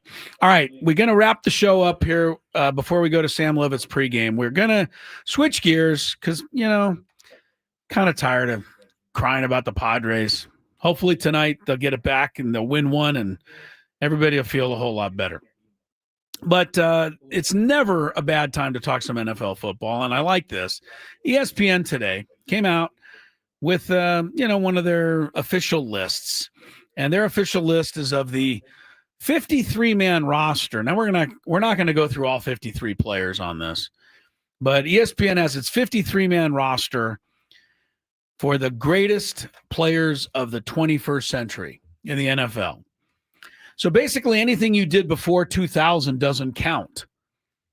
You know what I mean? Like Jerry Rice, I doubt is going to be on here. Barry Sanders, I think, was before right? These are all before. Emmitt Smith, I think, did most of his, before 2000. By the way, you got to be thinking of 2000 and beyond. Our winner said, "Hope you have a good rest of your show," and I was like, "That was very nice, thank you." Thank you, Brandon. Yeah. Brandon got the Padre tickets on the Chase Headley question. All right, so let's start with this, Scraby. Hold on, I got to do this. Yeah, you got to do that. All right, we got 3 quarterbacks on the all-century team. I think it's pretty self-explanatory. Yeah. From 2000 forward, who would you go with? I mean, I don't think there's even an argument here. Tom Brady is definitely number one. Brady's on the list. There's no question. Who else would you put on there? Patrick Mahomes. Patrick Mahomes, he's on there. And who's your third? This one might be a little bit tougher. You think it's a little tougher? Maybe. I don't think it's tough, but there are some guys that didn't make it that are pretty good. I will say that. Is this person still active? No. But he was pretty good in the 2000s, I would say. Almost as good as Tom Brady. Oh gosh, 2000s. Yeah, 2000s. I don't know why. Got Brady, Mahomes, and I don't know. I'll give you a one-word clue. Okay. Omaha. Oh, Peyton Manning. That's duh. Yeah. Duh. Peyton Manning's on it. Now, the 2 that missed out, and these guys are pretty good too.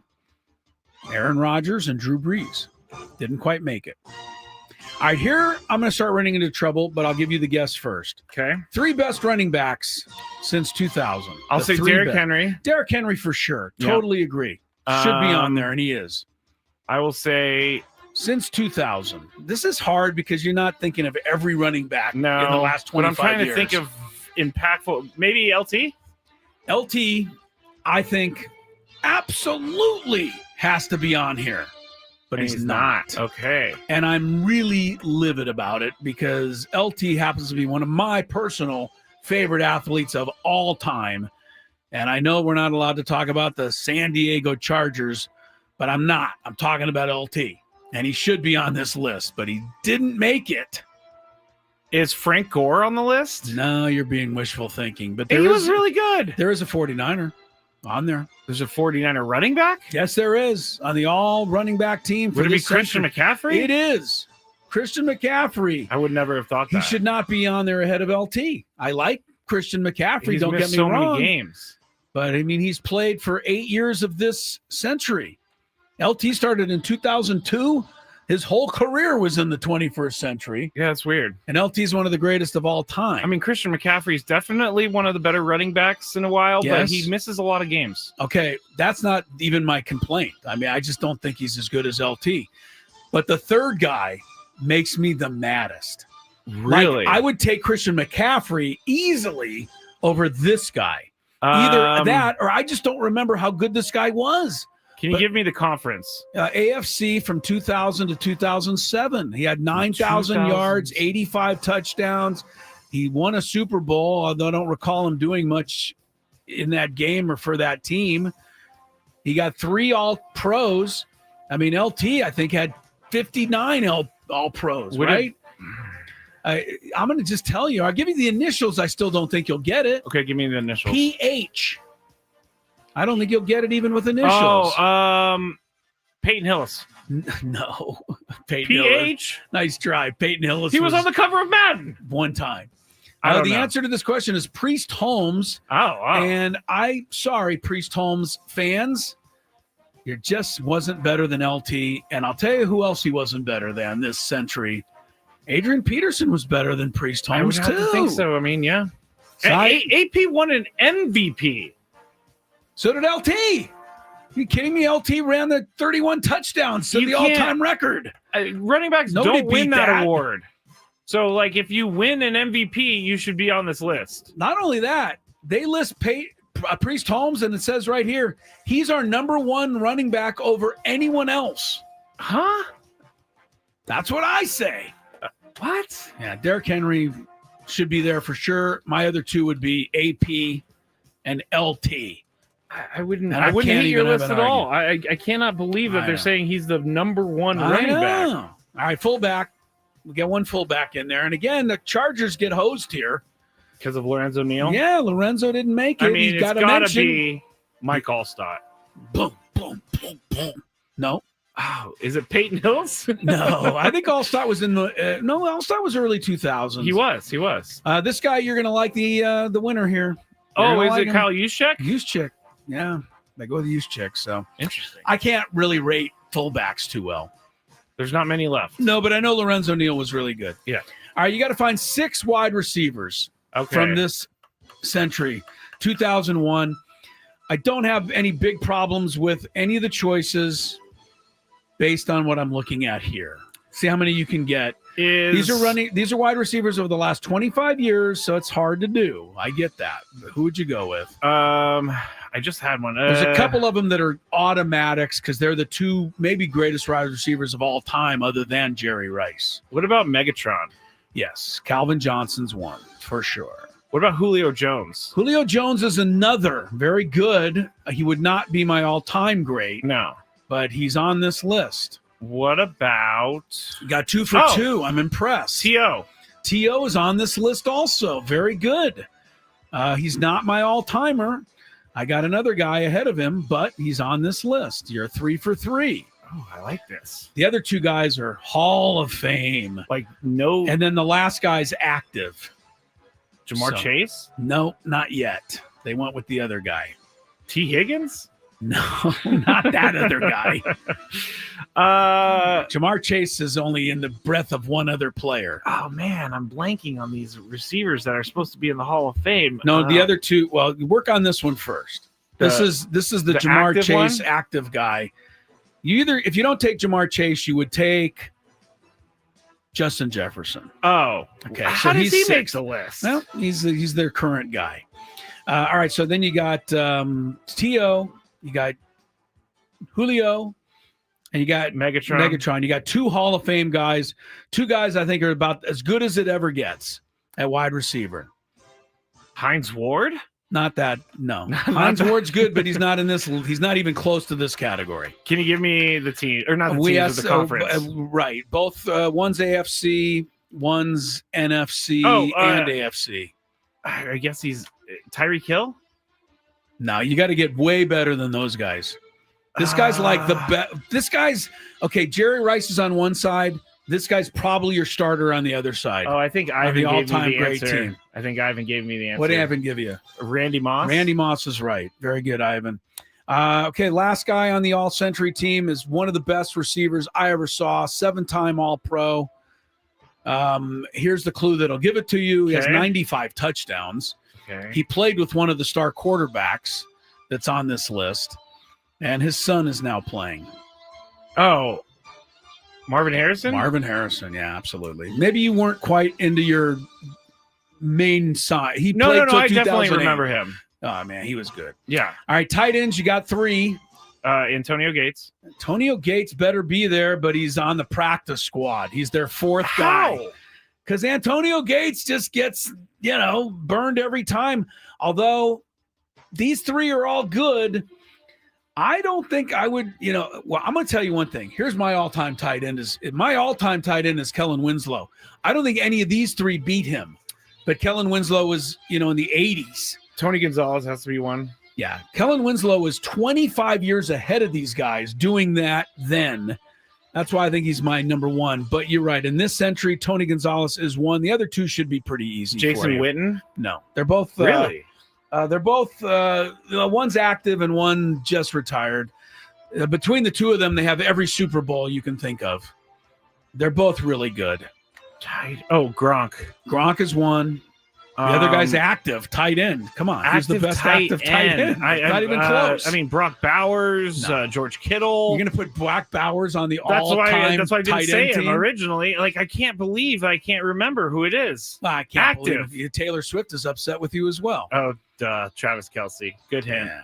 All right. He deserves to be on there. Yeah, I think so. But I think Gates should be in there somehow. I just don't quite know how. Yeah. And I understand that Gates is downgraded.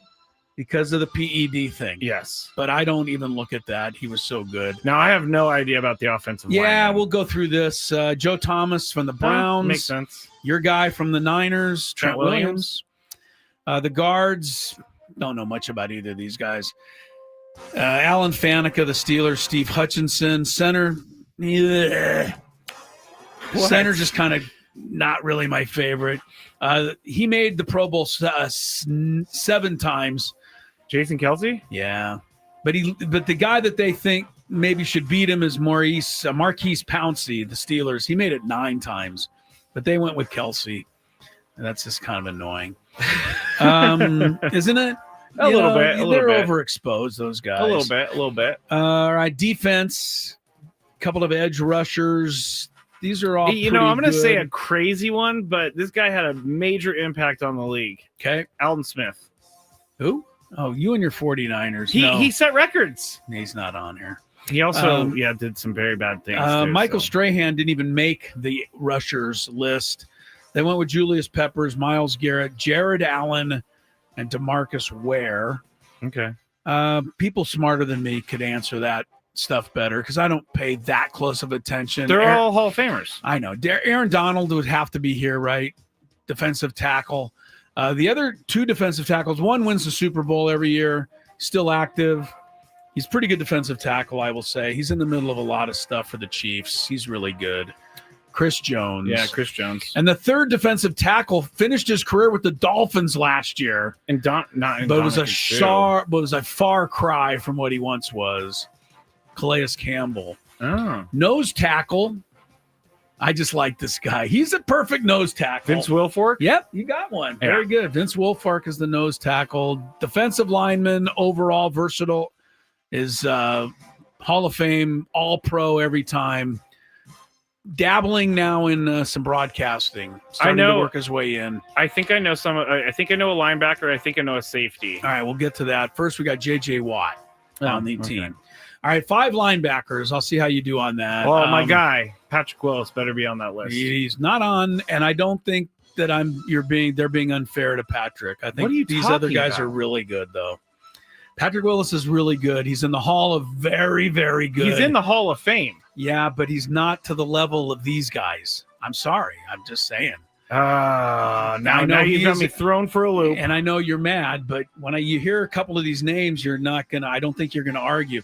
I'll give you a couple you could argue with. Okay. I don't know who Levante David even is. Oh, I do. All right. He made this. I don't think Patrick Willis is worse than him. And I don't think Bobby Wagner's. I think he and Patrick Willis are about the same. Now, the other 3, I think, are above Patrick Willis. I'm not going to get those. Luke Kuechly is one. Brian Urlacher is another. And then the other guy might be the best middle linebacker in the history of the sport. If you Ray Lewis. I get love it. him or hate him. No, I get it. Ray Lewis. He should be on He's the in list. another level. Yeah. How about your cornerbacks? You got one guy's out on an island. Oh, really Revis good. Island. Darrell Revis. Is there an active guy on this? There's not. I was going to say Patrick Surtain II. He's been good, but you got a Niner on here, at least part of his career. Oh. Not the most well-known part of his career, but part of his career. Richard Sherman. Yeah, thanks, Aaron. Or what was that with Aaron? What did he? I forgot what he did with Aaron. Who's talking about you? Chrissy! You want to be the best? Go be the best. Yeah. Was he with the Seahawks on that one? Oh yeah, okay. That was LOB. Yeah. The other corners are Patrick Peterson, Rondé Barber, and Champ Bailey, who had one of the best names of any player ever. I really love Lawyer Malloy for some reason. Lawyer Malloy is a good name. All right, give me some safeties. Ed Reed. 2 of these are incredible, I think. Ed Reed's one of the incredible ones. Who's the other greatest safety? This guy's one of my all-time favorite safeties. I don't know if he played in the 2000s. John Lynch? No, John Lynch was more before that. Okay. I'm going to give you the other ones that they're not him, Earl Thomas and Brian Dawkins. But here's the guy that I loved. I don't know. I never saw him not make a play on the football field for 12 years. Seemed like every tackle, every interception, every play, he made it. He was the heart and soul of this team, and they won 2 Super Bowls with him as a safety leading the way. I don't know. He was so dominant, I thought. Yeah, I'm And gonna I kick know myself when I hear it. Well, and our boss is probably going to kick you too. Troy Polamalu. Troy Polamalu. Yeah, he definitely deserves to be on there. Yeah, he was good. I'm not a fan of the kicker. It's not their fault because Justin Tucker probably is the best kicker of the century, but it's a little odd now. it's a loaded. Yeah, Vinatieri you could have put Vinatieri on there. Oh, and I then would have put nobody would have Vinatieri. argued. Yeah, right. You could have gone Vinatieri, but Shane Leckler's the punter and the return specialist. Devin Hester, you did good.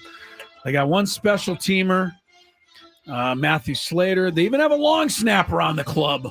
Wow. Morgan Cox. How do you determine that he's the best long snapper? He was in the league for 15 years for the Ravens and Titans. I'm telling you, my sister grew up with a girl, and her brother was a long snapper for the Vikings, and he made great money for many years. Well, the guy was the Charger. Famous guy was David Binn. Yep. And he was. I think he was bringing Pamela Anderson to practice. That's kind of awesome. That wasn't bad. No, that's not bad. All right, who's your all-time head coach for the century? It's got to be Andy Reid. No. Really? Oh, well, no, it doesn't sorry. have to be No, Andy no. Reid. It has to be Bill Belichick. It does have to be Bill Belichick, because with due respect to Andy Reid. All right, who's your offensive coordinator? Best one of the century. Gosh. Who Josh do you got? McDaniels. It's not Josh. Even I think this guy's better than Josh McDaniels. And for me to think this guy's better than anybody is saying something, because I'm not a fan, but you are. Of Kyle He's Shanahan? your favorite, Kyle Shanahan. Really? Yeah. Defensive coordinator is one of my favorites and one of my favorite people in football, period. I got to meet him because his son played on one of our arena teams here, and he came to the games. And, man, is this guy a great guy. He worked for the Chargers for several years. Pagano? Cowboys, Bills. He was a great defensive coordinator. Wade Phillips. Yeah. I thought maybe you were going Pagano, but that's No, Wade Phillips. What a guy. If you ever get a chance to meet Wade Phillips, take it. Stop what you're doing and go talk to Wade Phillips. He's that fun. People don't remember this. Wade Phillips' dad was Bum Phillips. Yeah, I know. The famous, one of the funniest coaches in the history of the sport. I mean, his name's Bum. When he did the Oilers back in the day. I did list. all right. You did very good. I did all right. Well, you also were under the gun, right? Just doing it off the top of your head. You didn't have time to think a lot. This is really funny by Rod, but he said for offensive coordinator, Norv Turner. Oh, Norv. Leave Norvalis out of there. Come Norvalis. On. We love old Norvalis. I always will remember the time that he came on the show I used to work on and debuted his country song on our show. I did not know. Yes, he loves country. Norv was, he got criticized a lot. He did. Yeah, he did. But, as an offensive coordinator, he was quite effective. Now, it didn't hurt that he had Aikman, Emmett, Michael Irvin, and, all those a bunch guys. of different guys. But, Norv was, a winning offensive coordinator. Alex I think Smith's that was best actually year. Mostly in the 90s, though, for Norv. That kind of keeks him out of this. Alex Smith's best year was under Norv Turner as the offensive coordinator. Norvulus. He had a funny name. I don't mean funny, but think about it real quick, but let's check our legal pause ID. for ID. Yeah. KWFN and KWFN HD1 San Diego. This is Manny Machado. Line and caught at third by Machado. The Padres play here on San Diego's #1 sports station, 97.3 The Fan, and Odyssey Sports Station. All right, we're getting ready for Padre baseball. Sam Levitt's pregame show is coming up shortly. We have a minute or two left. Norv Turner's, his full name was Norval Eugene Turner. Norval. Norv's still kicking, 73 years old. And, now that it's over and I look back on Norv, probably should have appreciated him just a tad more. He took endless heat here in San Diego. He also went 11-5, 8-8, 13-3, 9-7, 8-8. I mean, was that Hall of Fame? No. But, they won 3 playoff games during his tenure. Chargers didn't win a lot of playoff games and, ever, really. So he was 56-40 total. in his regular season. For the Chargers, right? Yeah. So 16 games over 500, and he played in 6 playoff games, 3-3. I'll say this about He Norv. had one losing season with the Chargers. That's right. impressive. Yeah, his last season he was 7-9. Here's the thing with Norv. Like I said, he's not Hall of Fame coaching material, but you could take a look at the rest of the people that ever coached the Chargers. Norv's not at the bottom of that list. No, not anywhere near it. No, I would. We had some all-time winners out here. Let me tell you something. Like who? Harlan Savare. I've never heard of that. I know. I got how much time do we have? We have about 2 minutes. All-time Chargers coaches. What about Mike McCoy? He'd be way below Norv. Oh yeah, way below Norv. Oh no, I know that. First coach was Sid Gilman, Hall of Fame material. Charlie Waller, don't recall. Harlan Savare, just because I remember his name, it's funny to me. Ron Waller. Tommy Prothro was kind of a legend back in the day, but not good with the Chargers. Don Coryell's probably the best. Al Saunders took over for Don Coryell. Dan Henning, Bobby Ross, Boss Ross, Kevin Gilbride, kind of a punchline. June Jones. Oh, yeah. For 10 games. Mike Riley, unfortunate because he was a terrific guy, but he was of the 1-15 team. Yeah. Marty Schottenheimer, followed by Norv. Norv was 16 games over 500. Marty Schottenheimer was 12. Just trying to put Norv in perspective. Mike McCoy was not great in any way, shape, or form. And then the last 3 have really been LA Charger coaches. Can you name them? The 3 Chargers coaches. Jim Harbaugh. Jim Harbaugh. Why can't I remember the little weasel guy? Yeah, the guy who challenged Brandon Staley. Brandon Staley, who was the first LA Chargers coach. Oh, Anthony Lynn. You got it. You did. I met Anthony Lynn at Super Bowl Radio Row right after he got hired. Very nice guy. Okay, you did good. He also said, I believe he said San Diego Chargers in his opening press conference. He might have. I will just say this. I enjoyed that segment, if for no other reason that we didn't have to think about Xander Bogaerts for a half an hour. You know what I mean? You. I know. So let's come on tonight. I don't openly go crazy. It's one game, but yeah, we can't lose to these guys again, especially a rookie pitcher hasn't pitched in 2 years.